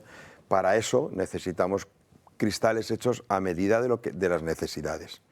Y gracias a Dios ahora lo hay. Entonces lo único que es eso, una buena revisión, ver un poco qué necesitamos, y no siempre lo que se necesita es lo más caro, ¿eh? O sea que eso lo tenemos muy claro en el Eso está bien y Moran seguramente Ópticos. Lo agradecemos. Eduardo, muchísimas gracias. Gracias Antes a de vosotros. despedirnos, en estas promociones especiales para espectadores y socios del Club de Amigos, segunda pareja de cristales progresivos gratis, 30% de descuento en gafas graduadas, 15% en lentes de contacto y 2x1 en audífonos. Ahora sí, muchas gracias. Hasta la semana que viene.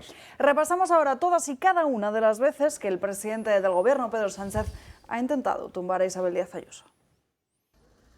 Moncloa redobla sus ataques contra Ayuso y en el choque entre ambas instituciones, el gobierno de Sánchez suma ahora una más, convertir la Real Casa de Correos, sede del Ejecutivo Regional, en un lugar de memoria. Ayuso se niega. La Real Casa de Correos tiene una larga historia que no se puede reducir a la significación concreta que el gobierno pretende darle dentro de su estrategia de reanimar el franquismo. Acusando así a Moncloa de querer abrir nuevos frentes entre la sociedad.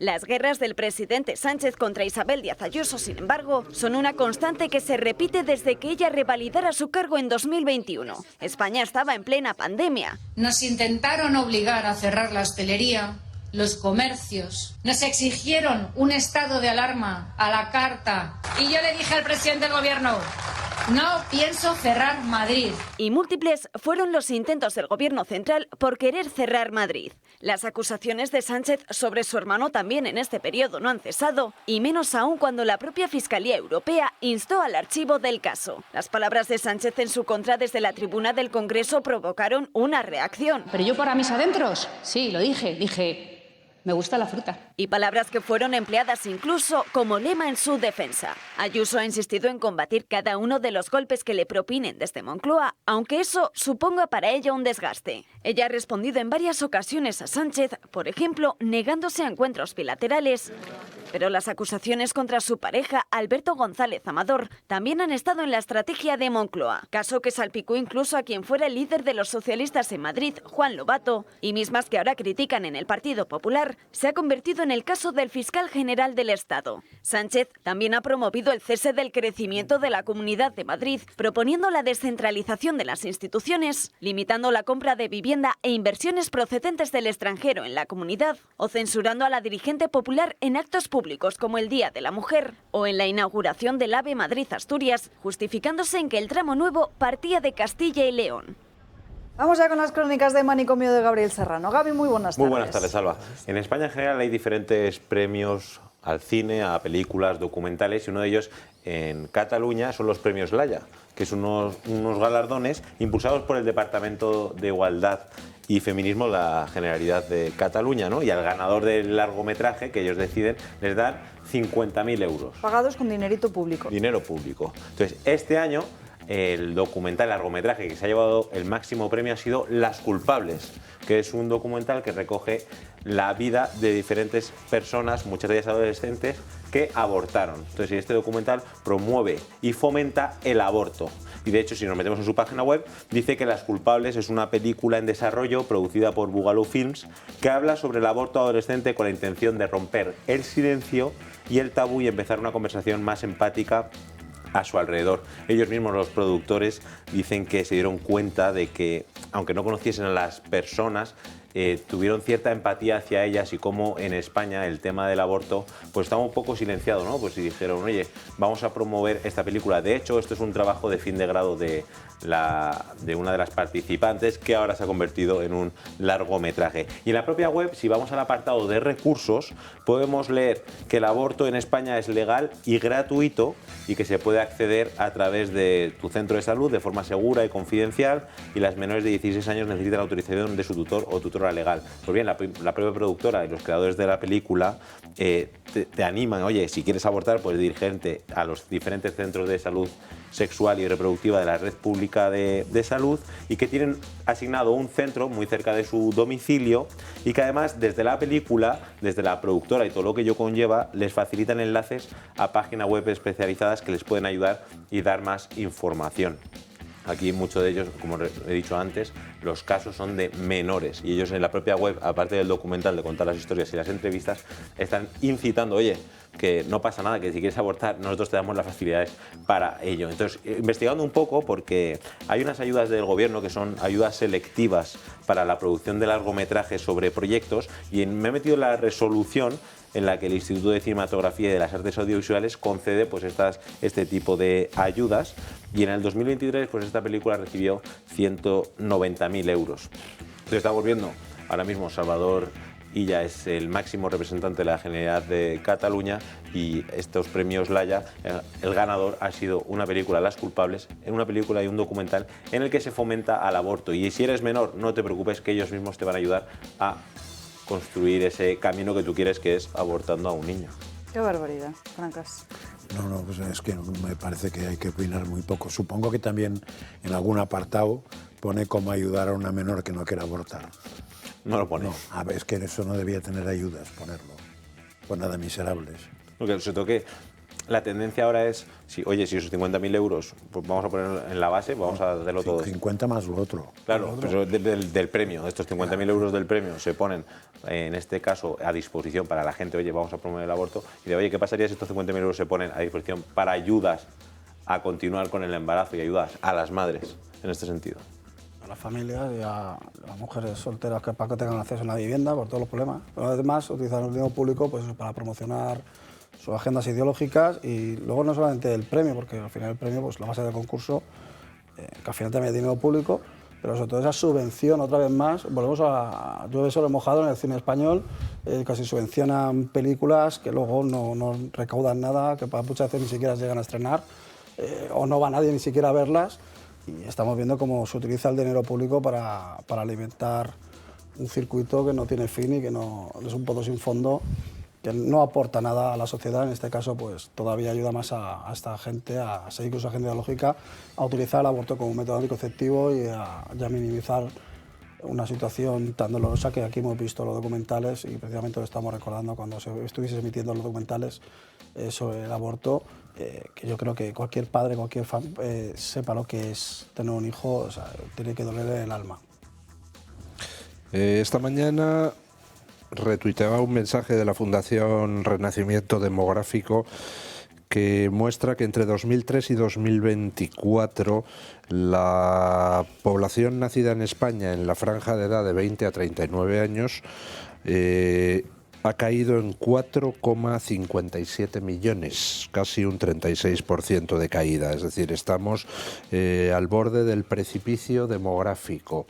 y en medio de ese precipicio demográfico lo que hacen es dar premios a películas que blanquean el aborto y que animan a las adolescentes a abortar. Y luego los mismos que hacen eso son los que nos dicen que claro, que es que en 2050 va a faltar población y que por eso necesitamos importar 800.000 millones de gente de África para poder tener cubiertos los puestos que no cubrimos porque nos dedicamos a abortar a los que nacen aquí. Oiga, áteme esa mosca por el rabo, ¿no? Estamos en el siglo XXI, donde cada cual se puede acostar con quien quiera, las veces que le dé la gana, sin necesidad de quedarse embarazado, y se está promocionando el aborto como método anticonceptivo. El aborto es una barbaridad, el aborto es acabar con la vida de un ser humano, y se puede perfectamente tener una vida sexual todo lo promiscua que uno quiera, sin necesidad de recurrir al aborto. Oiga, no dejen ya de ir por esto, y sobre todo, si van por ese camino, no me cuenten que por otro lado tenemos que fomentar la inmigración masiva para cubrir la bajada de población. Totalmente. En fin, Gaby, no sé si nos traes alguna otra noticia para hoy. Libertad, igualdad y fraternidad. ¿Qué significa eso? ¿De qué estamos hablando? De Francia. Bueno, los franceses muchas veces a la izquierda estamos viendo cómo el tiro le sale por la culata. Porque en París hicieron un evento, ¿vale? Que el evento se titulaba Reinventar la acogida de los refugiados en Francia. Pues este evento invitaron a diferentes activistas, hubo exposiciones de la Cruz Roja, pues como he mencionado, diferentes activistas sobre los refugiados e invitaron a 250 inmigrantes. Y como vamos a ver en las imágenes, lo que ocurrió, pues que allí se reunieron. ¿Y qué pasó después del acto? Que ocuparon el teatro y ahora se la han quedado y ya pertenece a ellos mismos. Entonces, la ocupación comenzó el 10 de diciembre, ya obligado a suspender la programación del centro, que es el Teatro Lírico, que han dicho, oye, como esto sigue así, vamos a tener que cerrar porque nos estamos quedando ya sin dinero. Entonces, como he mencionado, el acto se llamaba Reinventar la acogida de los refugiados en Francia, y lo que ocurrió es que al final les ocuparon el teatro. Y estos han pedido ayuda al Estado, los inmigrantes defienden su minoría de edad y lo que están pidiendo es que les den a cambio un alojamiento digno donde poder vivir. El Ministerio del Interior ha frenado un poco los diferentes papeleos para llevarlo a cabo, porque repito, son desde ya más de un mes ahí encerrados. Entonces, que ahora mismo la situación está un poco en tierra de nadie. Uno no quiere el teatro, dice, oye, por favor, suenan las alarmas y pide la ayuda al Estado, porque si no, van todos a la quiebra. El Estado dice, mira, ahora mismo no podemos de repente a 250 inmigrantes desalojar y meternos en un sitio, estamos buscando y estamos investigando cómo podemos proceder ante esta situación. La verdad es que, bueno, tú invitas y al final el invitado se apodera. Pues nada, ellos sabrán cómo lo resuelven. En el Elíseo creo que es un palacio que está infraocupado. Una de las salas. Pues ahí caben muchos, ¿eh? Ha ido Macron a su casa. Coja Macron, se lo lleva a su casa a todos ellos que hacen el World Congress, se lo lleva a su casa. Y ya que se queden. Ya que vayan a la reunión y aprovechen y que se queden allí ya. A mí la verdad es que me parece muy bien esto. O sea, acostumbrados a que la avalancha migratoria cause problemas a todo el mundo, menos a los que la provocan, pues que estos ocupen el teatro de estos progres que se dedican a fomentar esto. Pues oiga, muy bien, eso es lo que hay que hacer. Yo animo a todos los inmigrantes ilegales a ir a las casas de los políticos, los periodistas, los activistas que se dedican a fomentar Animamos la al gobierno a que invite gratuitamente a esos inmigrantes. Sí. Por ejemplo, Sánchez podía invitar a Moncloa a 500 o 600 inmigrantes ilegales, ¿no? En el ático de Yolanda de 400 metros cabrá alguno también. En las casas del pueblo caben muchos, ¿eh? O a la Diputación de Badajoz, que es a donde nos vamos a ir ahora. Hay que dar la invitación de don Luis del Pino. En el despacho del hermano de Pedro Sánchez en la Diputación de Badajoz caben por lo menos 0 inmigrantes. La cosa es saber dónde está. ¿Cómo llegamos? Claro, hay que saber dónde está, porque no lo saben bien. Si lo encuentran. No, que le montaron uno y no lo ocupa, o sea, cabe Bueno, gente. pero no lo encuentra, no lo ocupa porque no lo encuentra. Él, pero los otros sí saben dónde está. No, pero su trabajo no estaba vinculado a ningún lugar. O algún compañero desconocido. Hay una persona que dice, oye, ocupa este terreno los y no quiere. viejecillos pacenses que cuando por las noches así de luna llena se oye algo de ambular por dentro de la Diputación preguntando ¿dónde está mi despacho? ¿Dónde está mi despacho? Gaby, gracias por estas crónicas de Manicomio. Ahora sí, ya nos ponemos serios y hablamos del caso del hermano del presidente del gobierno, porque sigue el debate publicando más información que pone contra las cuerdas este pues cómo se decidió contratar a David Sánchez. La Diputación de Badajoz, atención, congeló durante 6 meses la adjudicación de la plaza hasta que el hermano de Pedro Sánchez terminó un máster en Milán. Todo ello, además, justo después de conocer, lo acredita la UCO en uno de sus últimos informes, cómo se produjo un borrado masivo de decenas de correos electrónicos de David Sánchez y, curiosamente, solo se mantienen aquellos en los que se habla de reuniones. La UCO ha detectado un borrado masivo de mensajes en el correo electrónico del hermano de Sánchez. El borrado se extiende durante 37 meses y, según los agentes, se produjo antes de que la UCO registrara la Diputación de Badajoz. David Azagra firmó su contrato en julio de 2017. Ese mes solo envió 7 correos y no recibió ninguno. El resto del año tampoco recibió correos, algo que los agentes consideran totalmente falso. Por lo tanto, desde la Diputación se han borrado todos los correos enviados por David Sánchez en 2017. Lo mismo ocurre en 2018. Ese año, según el informe de la UCO, Azagra envía 650 correos, pero solo recibe 16 en los meses de abril y julio. Por lo tanto, hay 10 meses en los que Azagra no recibe ningún mensaje o alguien los ha borrado. En 2019 ocurre lo mismo. Hay 8 meses en los que Azagra no tiene ningún mensaje en su bandeja de entrada, por lo que los agentes sospechan que los mensajes recibidos fueron borrados. En total, son 3 años en los que parte de las comunicaciones de David Azagra han desaparecido. En 2020, el hermano de Sánchez se cogió una excedencia desde el 1 de octubre que duró hasta el 30 de septiembre de 2021. Al regresar de la excedencia, su actividad no mejoró mucho. Solo envió 4 correos en lo que quedaba de 2021. Y en 2022, Azagra estuvo de baja por paternidad entre los meses de abril y agosto. La recepción de mensajes volvió a la normalidad entre 2023 y 2024, por lo que los agentes creen que los mensajes borrados, nada más entrar a la Diputación, podían contener información crucial sobre la plaza que ocupa David Azagra en estos momentos. El hermano de Sánchez comenzó su andadura en la Diputación pacense siendo el coordinador de los conservatorios de Badajoz, pero con el tiempo se convirtió en el jefe de la Oficina de Artes Escénicas. Un ascenso que vino acompañado de un aumento salarial. Pasó de cobrar 45.389 euros a ganar 55.760 euros anuales. Un sueldo muy superior a lo que cobraban el resto de jefes de la Diputación. Bueno, en estos momentos estamos a la espera de que la juez Beatriz Viedma tome nuevas diligencias para conocer cómo prosigue esta investigación, pero por el momento lo que sabemos, bueno, lo saben también todos ustedes, es que el argumento de la defensa es que su hermano, el otro Sánchez, el presidente del Gobierno, Pedro Sánchez, no era nadie cuando se creó ese puesto en la Diputación de Badajoz. Lo que van a pedir ahora las acusaciones es que se investigue entonces si se aceleró esa contratación de David Sánchez cuando su hermano fue reelegido. A ver, parece que no era nadie, quiere decir que era secretario general del PSOE. Sí. Hombre, es poca cosa. Es poca cosa para los que no queremos ser del PSOE. Pero nadie, no me parece que sea, pero en fin. Digo yo, vamos, para matizar lo de ser nadie o no. ¿Alguna vez les han hecho a ustedes esa pregunta de si tuvieras una máquina del tiempo, qué momento histórico te gustaría volver para ver una escena del pasado? A mí me gustaría volver a la entrevista de trabajo del hermano de Pedro Sánchez. Que no recuerda ni cuánto tiempo fue, ni qué le preguntaron, no recuerda absolutamente nada. No recuerda él y no lo recuerdan los que supuestamente le entrevistaron, ¿no? Que solamente firmaron, ¿no? Luego al final, porque allí es no un misterio histórico sin resolver. ¿Qué pasó en aquella habitación para que seleccionaran precisamente al hermano de Pedro Sánchez, que tenía el peor currículum de los 9 que se... Bueno, incluso se pregunta si hubo entrevista. Pero debe ser una entrevista parecida, debe ser una entrevista parecida al tribunal de la tesis del hermano que ahora manda. Sí.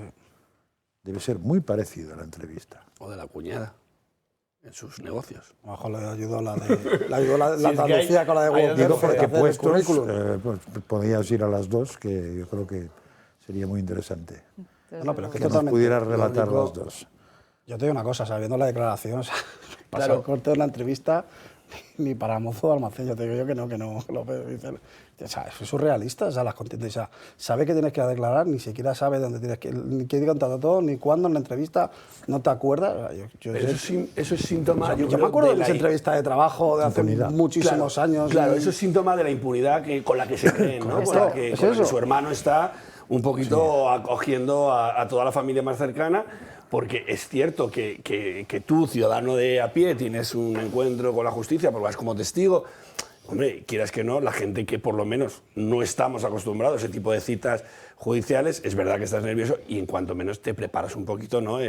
Por lo menos rememoras, ¿no? Pues si me preguntaran por esto, puedes consultar a un abogado, te lo preparas.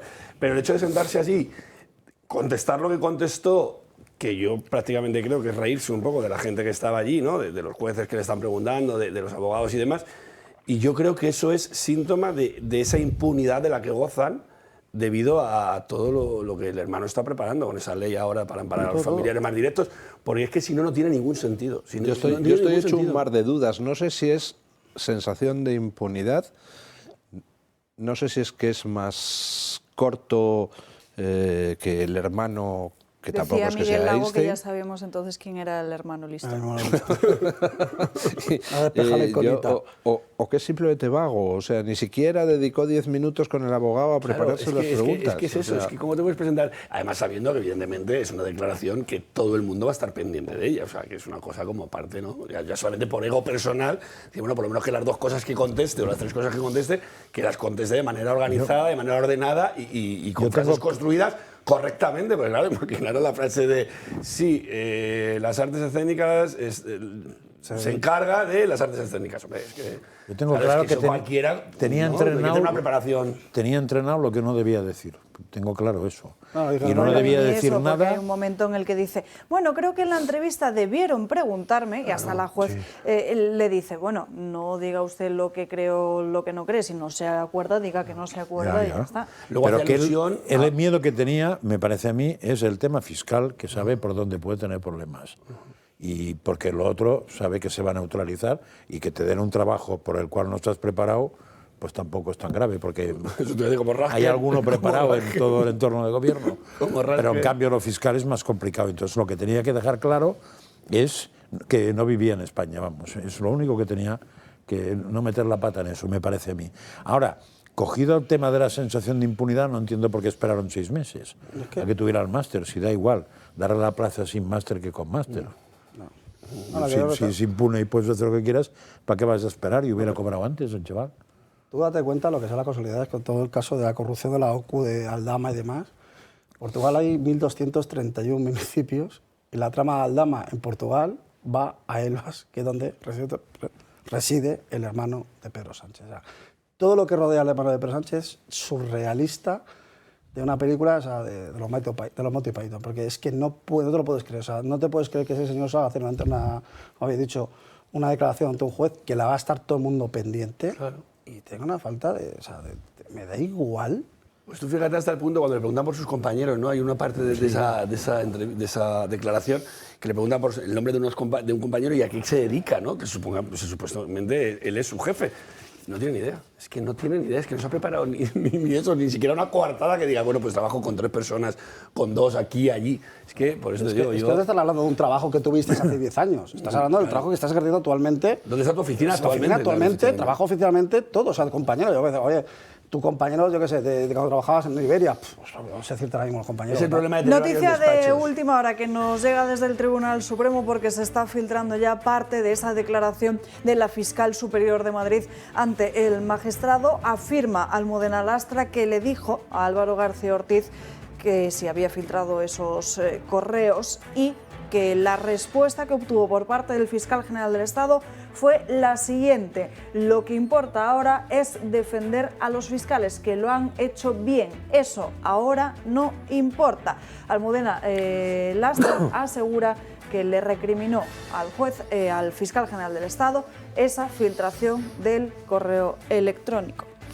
A mí, repito lo de antes, yo quiero romper una lanza en favor de los funcionarios honrados que hay en este país, que además en una situación donde en la Moncloa hay un señor dispuesto a cargarse a todo aquel que le lleva la contraria, se atreven a cumplir con su deber y por tanto, sombrerazo a doña Almudena Lastra.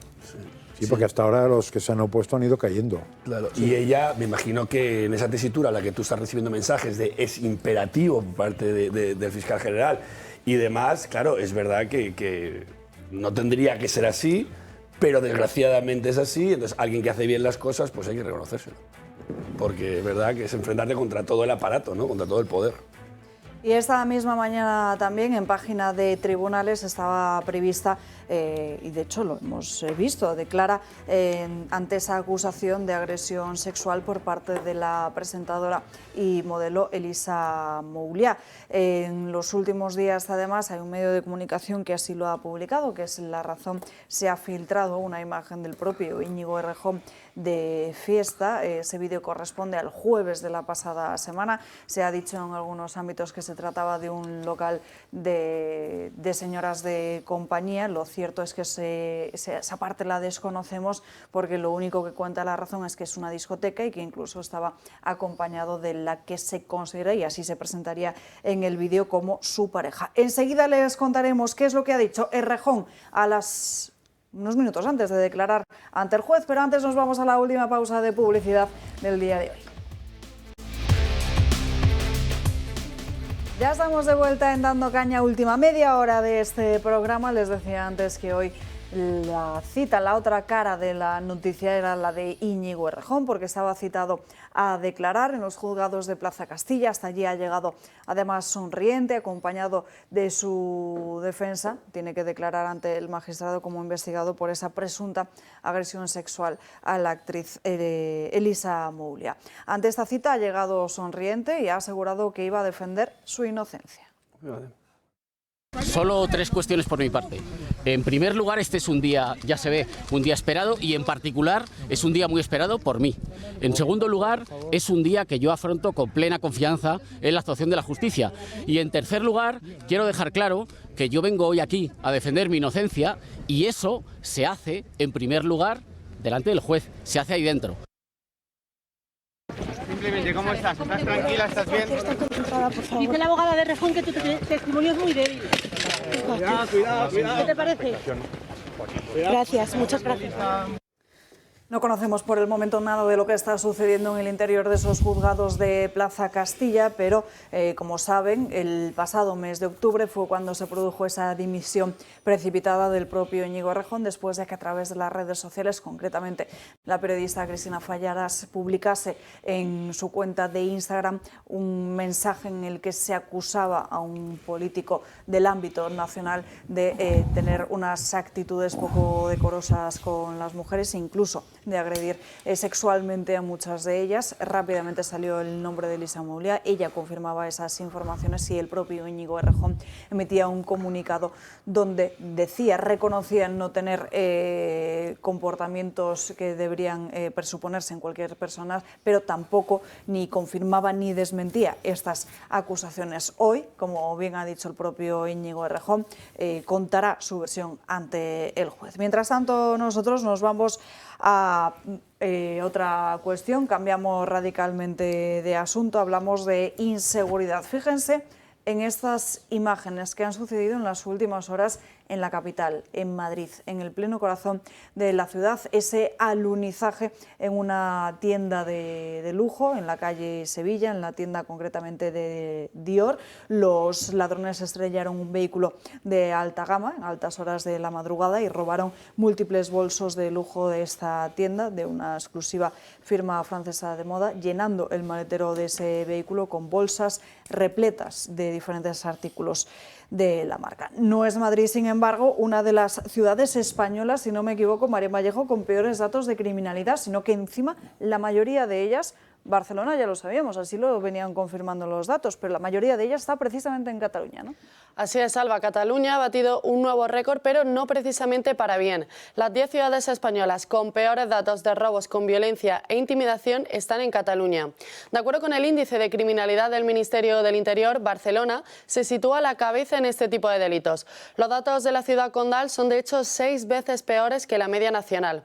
Mientras que en el resto de España se cometen casi 135 robos con violencia e intimidación por cada 100.000 habitantes, en Barcelona tienen una tasa de casi 824 por cada 100.000. La siguiente ciudad en esta lista es Hospitalet de Llobregat, con un índice de delitos de robos de más de 696 por cada 100.000 habitantes.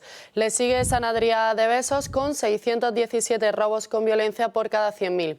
En esta preocupante lista también se encuentran Barcelona, Sitges, Mataró, El Vendrell, Cornellà de Llobregat, Esplugues de Llobregat y Santa Coloma de Gramenet. Unos datos bastante preocupantes que colocan a Cataluña como la comunidad más insegura de toda España. Bueno, en Cataluña en otras ocasiones también nos hemos fijado con lupa en sus cárceles. No sé, María, si nos puedes hacer una radiografía de los presos, de cómo están esas cárceles y sobre todo el número de extranjeros. Pues en España en total se contabilizan 13.944 presos distribuidos por todo el territorio nacional. En esta cifra no se suman los centros penitenciarios ni de Cataluña ni del País Vasco porque tienen transferidas esas competencias. ¿Pero de dónde proceden? Pues ya les adelantamos que no son solo españoles. De hecho, en las cárceles de nuestro país hay hasta 129 países distintos como lugares de procedencia de los reclusos extranjeros. Los presos extranjeros con mayor representación son procedentes de Marruecos, con más de 3.800 internos. Esto supone el 27,55% del total, o lo que es lo mismo, 1 de cada 4. Le sigue Colombia con más de 1.500 reclusos y también están presentes presos de Rumanía con más de 1.100 y de Argelia con 1.000. Entre todas ellas sumarían más del 53% del total. Por comunidades es Madrid la que tiene una mayor presencia de reclusos extranjeros, seguida por Andalucía, la Comunidad Valenciana y Castilla y León. Gracias, Marín. Y ya que mencionas Andalucía, atención a esto que ha publicado ABC en estos últimos días, porque el Gobierno estaría ocultando el traslado a esta comunidad autónoma de unos 567 falsos adultos en poco más de un año. Ya saben que esta cuestión, la de la edad real de muchos de estos inmigrantes ilegales que entran en nuestro país, que son rápidamente categorizados como menas porque entran sin documentación y ellos dicen que son menores de edad, es una cuestión que genera mucha polémica porque las pruebas que se les realizan tampoco son determinantes en cuanto a su edad, porque dan un margen de error y siempre se les considera menas, aunque ese margen de error pronostique que tienen a lo mejor entre 17 y 20 años. Pero en fin, Alberto Núñez Feijóo, por cierto, este fin de semana viaja a Bruselas y entre su agenda intenta también mantener una reunión con la propia Ursula von der Leyen para explicarle la situación que está padeciendo Canarias. Ya saben que en la Unión Europea se ha registrado una bajada en el número de llegadas de irregulares a territorio europeo, mientras que en Canarias están alcanzándose cifras récords. Fíjense, la Unión Europea han descendido estas llegadas hasta casi un 40%, un 38% para ser exactos, y a Canarias, sin embargo, siguen llegando. Además, en apenas unos días tiene que confirmarse, tiene que darse a conocer ese decreto pactado entre el Gobierno canario y el propio Gobierno central, porque después de esa reunión entre Fernando Clavijo y también el ministro del Partido Socialista, de Fernando Grande Marlaska, se daban unos 10 días para dar a conocer ese decreto, del que por lo menos de momento no sabemos más que la intención, que es la del reparto de menas en todas las comunidades españolas. Sí, me ha sorprendido el titular, falsos adultos, ¿qué será eso? Falsos adultos, exacto, pues que no son... no son adultos. Exacto, son o sea, adultos. que son menas. Exacto. No, es al revés, falsos menas, eso bueno, es. Pero el titular pone falsos adultos. Sí, con pero lo cual, está al revés. Claro, lo ha titulado al revés, y el titular es el real. Eso es. Pues hay que felicitar al que hizo el titular. Porque el nivel de periodismo actual. A ver, sí, me parece muy interesante que Feijóo se preocupe de eso y vaya a ver a von der Leyen, pero hoy creo que hay temas más urgentes que la inmigración en Canarias para hablar con la presidenta de la Comisión Europea. Pero, en fin, sí, el gran tema de España ahora mismo hoy es este. Bueno, es uno de los grandes sí, temas. pero con lo que ha pasado esta semana y las propuestas de mandar al Poder Judicial al ostracismo, me parece que ahora Ojo, mismo... es que con lo de la reforma judicial también este asunto trae cola, porque ¿Cuál? sí que es cierto, con la reforma judicial planteada por el Partido Socialista, porque esta misma mañana, si no me equivoco, es el Confidencial Digital quien publica una información en la que se cuenta que el Partido Popular, esa es la postura oficial, carga contra esta, de hecho en Génova 13 la han apodado como Ley Begoña, pero no estaría del todo en desacuerdo en limitar la actuación de las acusaciones populares. Claro, si eso está de acuerdo casi todo el mundo en limitar, sí, eso es casi todo el mundo, el Sí, mundo pero entre político. limitar y eliminar estamos a un paso. Sí, sobre todo están muy de acuerdo los que pueden ser afectados. O sea, el problema de eso está en que se van a poner seguro de acuerdo aquellos que pueden ser afectados. Y hasta ahora las acusaciones populares han servido para destapar casi el 90% de causas de corrupción de los partidos políticos en España. Que la corrupción en los partidos políticos en España, si hiciéramos una gradación, es el PSOE recordman, pero justo debajo, y por muy poca diferencia, un partido llamado PP. Y después aparecen Junts, bueno, que no era, cuando no era Junts, y el PNV está ahí escondido hasta que preguntas un poco y ves que también tiene sus cositas. Es decir, los políticos todos están de acuerdo en limitar la acusación popular, sobre todo porque cuando mandan siguen teniendo la Fiscalía a favor del que manda y además hoy por ti, mañana por mí. Con lo cual eso no deja de ser ningún... O sea, eso puede explicar que Feijóo no se preocupe tanto por eso y explica muy bien que yo me preocupe porque Feijóo no se preocupa tanto por eso, porque el damnificado somos los... Bueno, tú no, que eres político, los que estamos, tú tampoco. Somos nosotros tres. Los damnificados somos nosotros tres, ¿sabes? Que nos tocará primero callar y después recibir. Luis. No, esta ley no va a salir adelante. Eso ya lo sé. Limitar las acusaciones populares en Pero el la supuesto voluntad caso, basta, La voluntad me basta para saber con quién trato. No, claro. Y no sí, solo la voluntad, el totalmente. hecho de que consideren que puede salir adelante. Claro, aunque no salga... No, yo interpreto esta ley de otra manera. Si la ley saliera adelante, después de pasar todos los trámites, que consiga el apoyo de sus socios, que vaya al Senado, que vuelva, esa ley aún así no podría entrar en vigor por una sencilla... Bueno, entraría en vigor en el BOE, pero los jueces a los que les afectara pues tendrían un recurso muy simple, que es recurrir a Europa. Dice, oiga, esta ley está afectando a casos donde, por ejemplo, se trata de delito de malversación, que no se puede dejar de perseguir. Eso que se llama una cuestión prejudicial o no sé qué. Claro, planteas cuestión prejudicial a la Unión Europea y, por tanto, el caso sigue adelante su tramitación mientras que la Unión Europea no se pronuncie. Entonces, yo estoy convencido de que esta es la ley, ley Begoña o ley madre de Sánchez. Yo creo que esta ley lanza simplemente un mensaje a su propia familia, que de verdad, mamá, que estoy haciendo algo para ahorrarle a David el problema de lo de Badajoz y tal, créeme, fíjate, acabo de presentar esto.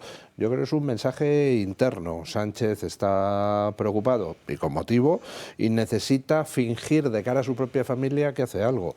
Pero vamos, la ley no va a ningún lado. Pero quiero decir, te enseñas a la sociedad como lo que realmente eres. Sí, claro, un aspirante autócrata, sí. Bueno, aspirante muy promocionado, ¿eh?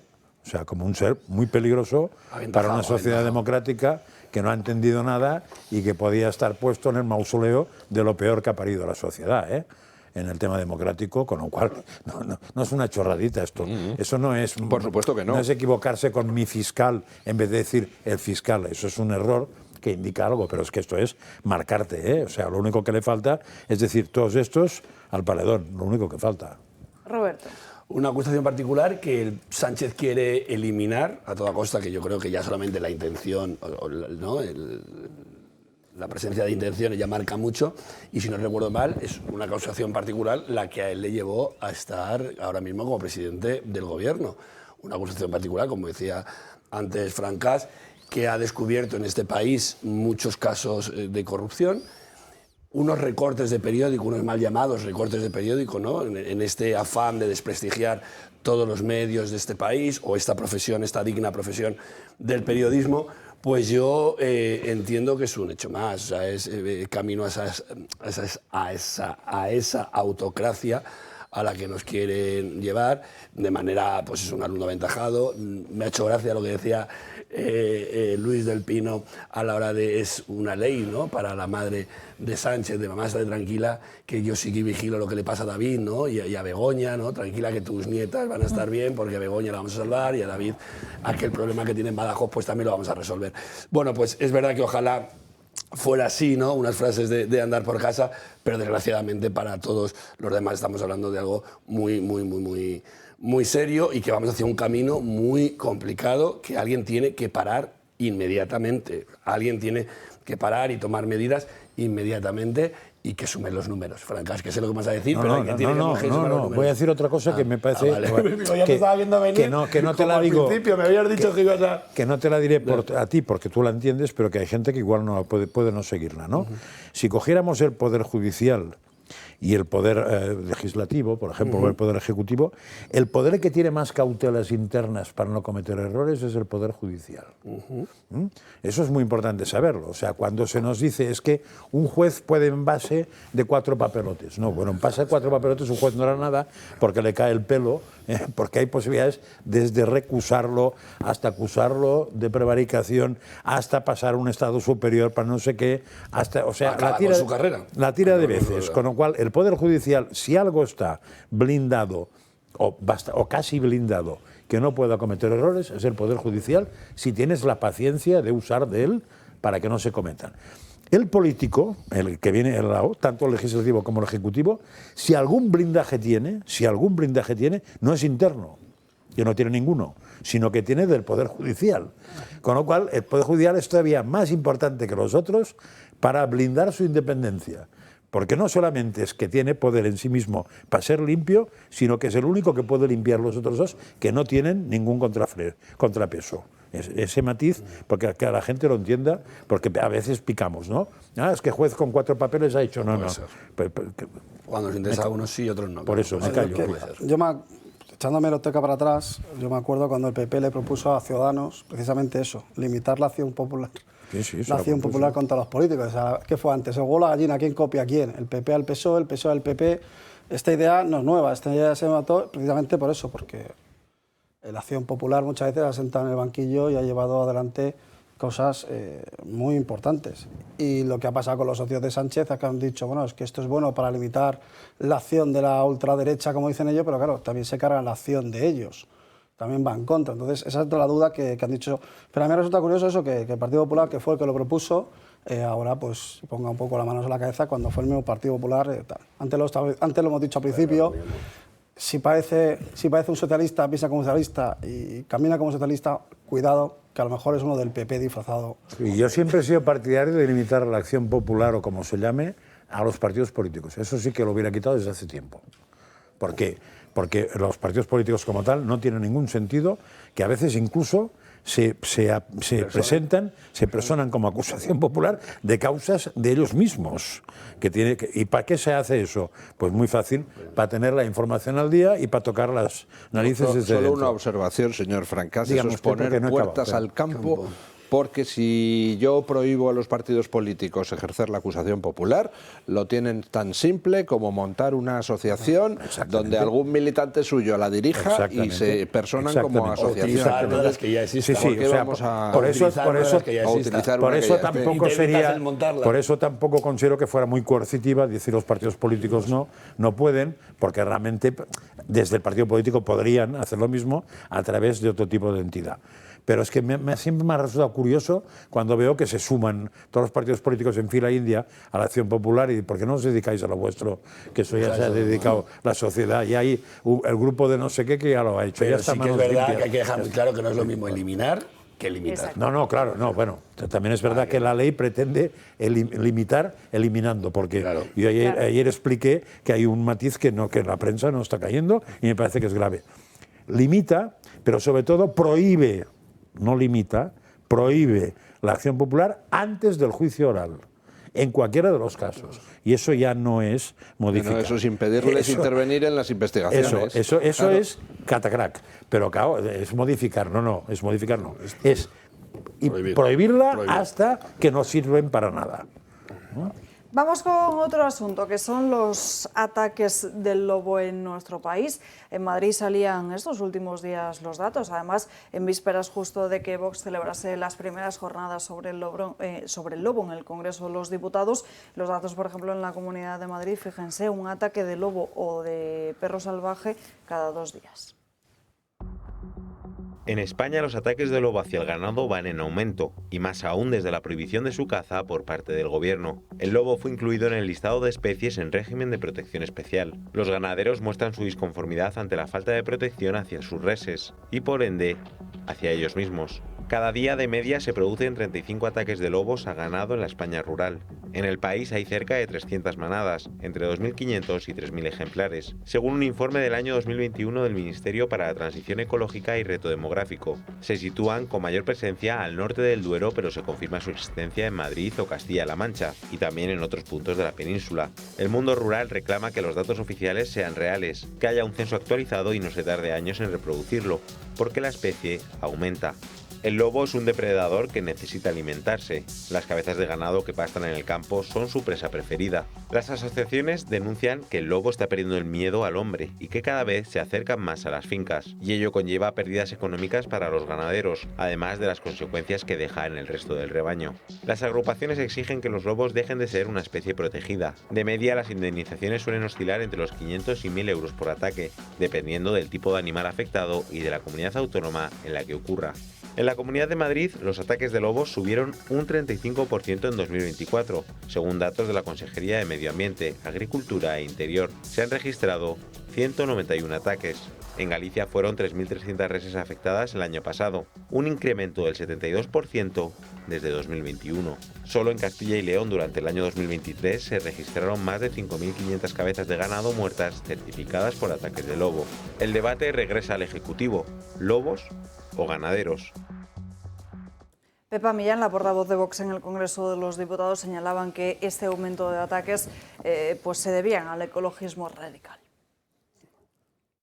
Y queremos dar a conocer y concienciar sobre un problema que está asediando muy especialmente al campo español, como son los ataques del lobo. Nosotros venimos a denunciar hoy una serie de políticas derivadas de todas esas políticas verdes, basadas en un ecologismo radical, que no se sustentan sobre la base de ninguna ciencia y que únicamente responden a ideologías políticas que buscan acabar con nuestra riqueza, nuestra prosperidad y nuestra forma de vida. David.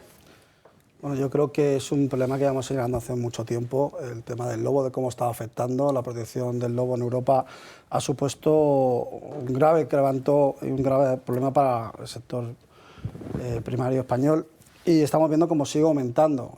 Los datos están ahí, el aumento en la Comunidad de Madrid, cada vez el lobo está más cerca de las poblaciones, cada vez tiene menos miedo, y al final ese ecologismo radical que señala Pepa Millán está llevando a que no podamos proteger a los ganaderos de ninguna manera, y las pocas pequeñas indemnizaciones que se dan no cubren para cubrir las cabezas de ganado que pierden ante los ataques del lobo. Y luego, no solamente eso, las secuelas que dejan el resto de ganado y la situación de protección que tiene los ganaderos españoles. Esa situación estamos viendo no solamente como es el lobo, también estamos viendo el jabalí.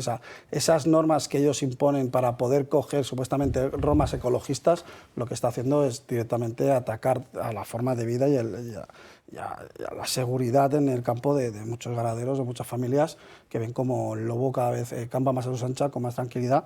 Y yo creo que es importante señalar las graves consecuencias que nos está trayendo el ecologismo, supuestamente ecologismo de Europa. Lo estamos viendo, lo hemos visto en Valencia, lo hemos visto en muchísimos sitios, cómo las decisiones al final afectan directamente a la ciudadanía, afectan directamente no solamente económicamente, sino también en este caso vemos como es una situación que lleva a una situación completamente de abandono ya incluso de las zonas más despobladas, porque al final te manda ese constante miedo a perder las cabezas de ganado, tu miedo de vida. Al final lo que hace es que las vendas, te marches y abandones más todavía la ganadería, que es lo que al final quiere Europa, que España deje de ser un país ganadero para poder coger ellos y continuar haciendo su maquinaria. De todos modos, de que los países sean lo que intentando, no cometiendo ningún delito, que no debe ser fácil. Yo lo que haría es, dado que son una especie protegida, protegerlas tanto que sería llevarlas a Moncloa que las cuidaran mejor, a los distintos lobos. El delito no estará en transportarlo, el delito estará en si tienes que dormirlo para cargarlo en el camión, que no sé si es un delito que está contemplado en la ley de cómo jorobar al animal y al humano que lo protege, que es la que se aprobó hace no mucho. No sé, pero sí, salvando el delito yo lo salvaría. Es un problema tanto económico como moral. Bueno, Van der Linden ya acabó mal por eso. Y luego tenemos un problema que estos ecologistas de oficina, ¿no?, que son los que dictaminan lo que tenemos que hacer, cómo y de qué manera, sin conocer evidentemente lo que ocurre ni lo que está, bueno, lo que es la realidad en sí. Yo creo que aquí hay que lanzar un mensaje claro, o sea, lo decía anteriormente David, o sea, yo creo que a quien hay que apoyar es a la ganadería, que realmente es quien tiene los problemas, que son los valientes que están sacando ese sector adelante y que creo que están absolutamente abandonados, o sea, por esas directrices que se marcan, ¿no?, de esos ecologistas, como vuelvo a decir, que prácticamente la mayoría son de oficina y no han visto un campo en su vida, prácticamente. Un campo, ni una cachofa, ni una vaca, ni nada. Ni la ciencia cuentas tampoco. Con los números que hemos puesto en pantalla, los lobos matan por encima de las 10.000 cabezas de ganado al año, lo cual obliga a las administraciones a indemnizar, dependiendo de qué tipo de animal se trate, entre 500 y 1.000 euros al ganadero, ¿no? Que no indemnizas nada, con 1.000 euros una vaca. Pero que quiere decir que las administraciones públicas están gastando gastan eso para 10 millones de euros en indemnizar a ganaderos por las muertes ocasionadas por los lobos. 10 millones de euros, que es la tercera parte de lo que cuesta la ley ELA, que no quieren financiar y sigue sin salir adelante después de haber sido aprobada en el Congreso, ¿no? Nos gastamos el dinero en lobos en lugar de en los enfermos de ELA. Pues está muy bien, hombre, ¿no? Pues yo lo estaba diciendo que el campo, o sea, cualquiera que se acerque, por ejemplo, aquí a la Sierra de Madrid, por ejemplo, que no hace falta, aquí mismo lo puedes vivir y ves y te cuentan directamente la situación de desprotección que sufren y el ataque, y cada vez menos ganadero por lo mismo, porque al final el medio de vida que tienen ve completamente atacado y no encuentran la solución por parte de la administración, al contrario, cada vez más prohibiciones. Imaginaros lo que está diciendo el coste. Solamente una cabeza de ganado, solamente comprarla, el veterinario, los gastos que conlleva. Y con 1.000 euros para no lo pagas. Para que luego venga un lobo, te lo mate, pero es que encima luego tú tienes que pagar la retirada también de la res asesinada, la tienes que pagar tú. Últimos 4 minutos vamos a hablar de nuestros bares. Son un lugar de encuentro con amigos, con familia, con compañeros de trabajo, también un lugar de debate, de discusión de muchos asuntos. Sin embargo, en Reino Unido esto podría cambiar. Lo publica La Gaceta. De ello escribe Rebeca Crespo sobre un proyecto de ley de derechos laborales que ha presentado el Partido Laborista, que incluye diferentes medidas para proteger a los trabajadores sobre posibles acosos. Genera, como cuenta este periódico, mucho debate sobre las implicaciones, porque hay una de esas disposiciones que obligaría a los empleados a proteger a sus trabajadores no solo por parte de los compañeros, sino también de clientes y de usuarios. Según esta norma, una conversación entre clientes podría considerarse acoso si se trata de una conducta no deseada que tiene el propósito o el efecto de violar la dignidad del destinatario o crear un ambiente intimidante, hostil, degradante, humillante u ofensivo. Esta limitación sería mayor si se trata de un asunto protegido por la Ley de Igualdad británica. ¿Cuáles serían esos asuntos protegidos? Pues estaríamos hablando de creencias religiosas, de puntos de vista sobre derechos de las mujeres, personas transgénero, filosofías políticas e incluso el veganismo ético, tal y como cuenta La Gaceta. Yo pensé que Trudeau se había retirado de Canadá, pero no que había pasado a legislar en Inglaterra. Pues fíjate. Pero en fin, igual resulta que lo han fichado. A ver, a priori es otra gilipollez más, porque eso yo supongo que hay una ley del honor, hay una ley si pegas a alguien, como en todos los países, con lo cual que lo pegues porque ha dicho que no sé qué eran no sé cuántos, o no sé cuántos eran no sé qué, me da igual. Lo que importa es el hecho que se haya pasado. Supongo que está perfectamente legislado y eso es lo que alguien decía aquí hace pocos días, que es intentar meterse en la cama de cada uno, en este caso es la cama grande que es el bar. Pues nada, Trudeau debe estar... Aquí no funcionaría en España, yo creo. Bueno, ahí tampoco. Allí no lo sé, pero ahí tampoco aquí, va a funcionar. Aquí no lo van a eso. Oriol Junqueras y Carles Puigdemont, tenemos más imágenes de esa reunión, ese encuentro en Waterloo, donde el líder de Esquerra Republicana de Cataluña y el de Junts vuelven como el perfecto matrimonio del separatismo. Aseguran que van a, sí, con matices, que ya estoy escuchando la queja de Josep María Francas. Desde luego, lo que han acordado en esta reunión es dejar a un lado las diferencias y ponerse a trabajar juntos en ese camino separatista. Pero, en fin, una última cuestión muy rápida. Lo publica The Objective esta mañana. Todos recordamos esos 5 días de reflexión que se tomó el presidente del Gobierno con esa carta en la que se declaraba un hombre profundamente enamorado de su mujer. Pues bien, Transparencia exige a Pedro Sánchez que revele cómo justificó ante el rey sus días de reflexión. Aquí, en esos días de tanto debate, fue muy comentado cómo alguien podía dejar su trabajo sin mayor justificación durante 5 días y que podría incluso suponer una dejación de funciones. ¿Qué pasará? Pues seguramente que Pedro Sánchez no cumpla este mandato de transparencia, como en tantas otras ocasiones se ha hecho, incluso con esos famosos y polémicos vuelos del Falcon a República Dominicana, que todavía no sabemos ni qué hace allí ni para qué. Pero en fin, hasta aquí hemos llegado por hoy, hemos llegado al final de este programa. Gracias a los 4 por acompañarnos a lo largo de esta mañana aquí en Dando Caña. Nosotros nos despedimos, pero ya saben que para seguir informados, todas nuestras redes sociales. Esta tarde la redacción abierta con Xavier Cajo, los más madrugadores, por cierto, siempre con don Luis del Pino. Mañanas en Libertad. Nosotros a las 12 del mediodía aquí para seguir dando caña. Que pasen un feliz día y que descansen. Hasta mañana. Adiós.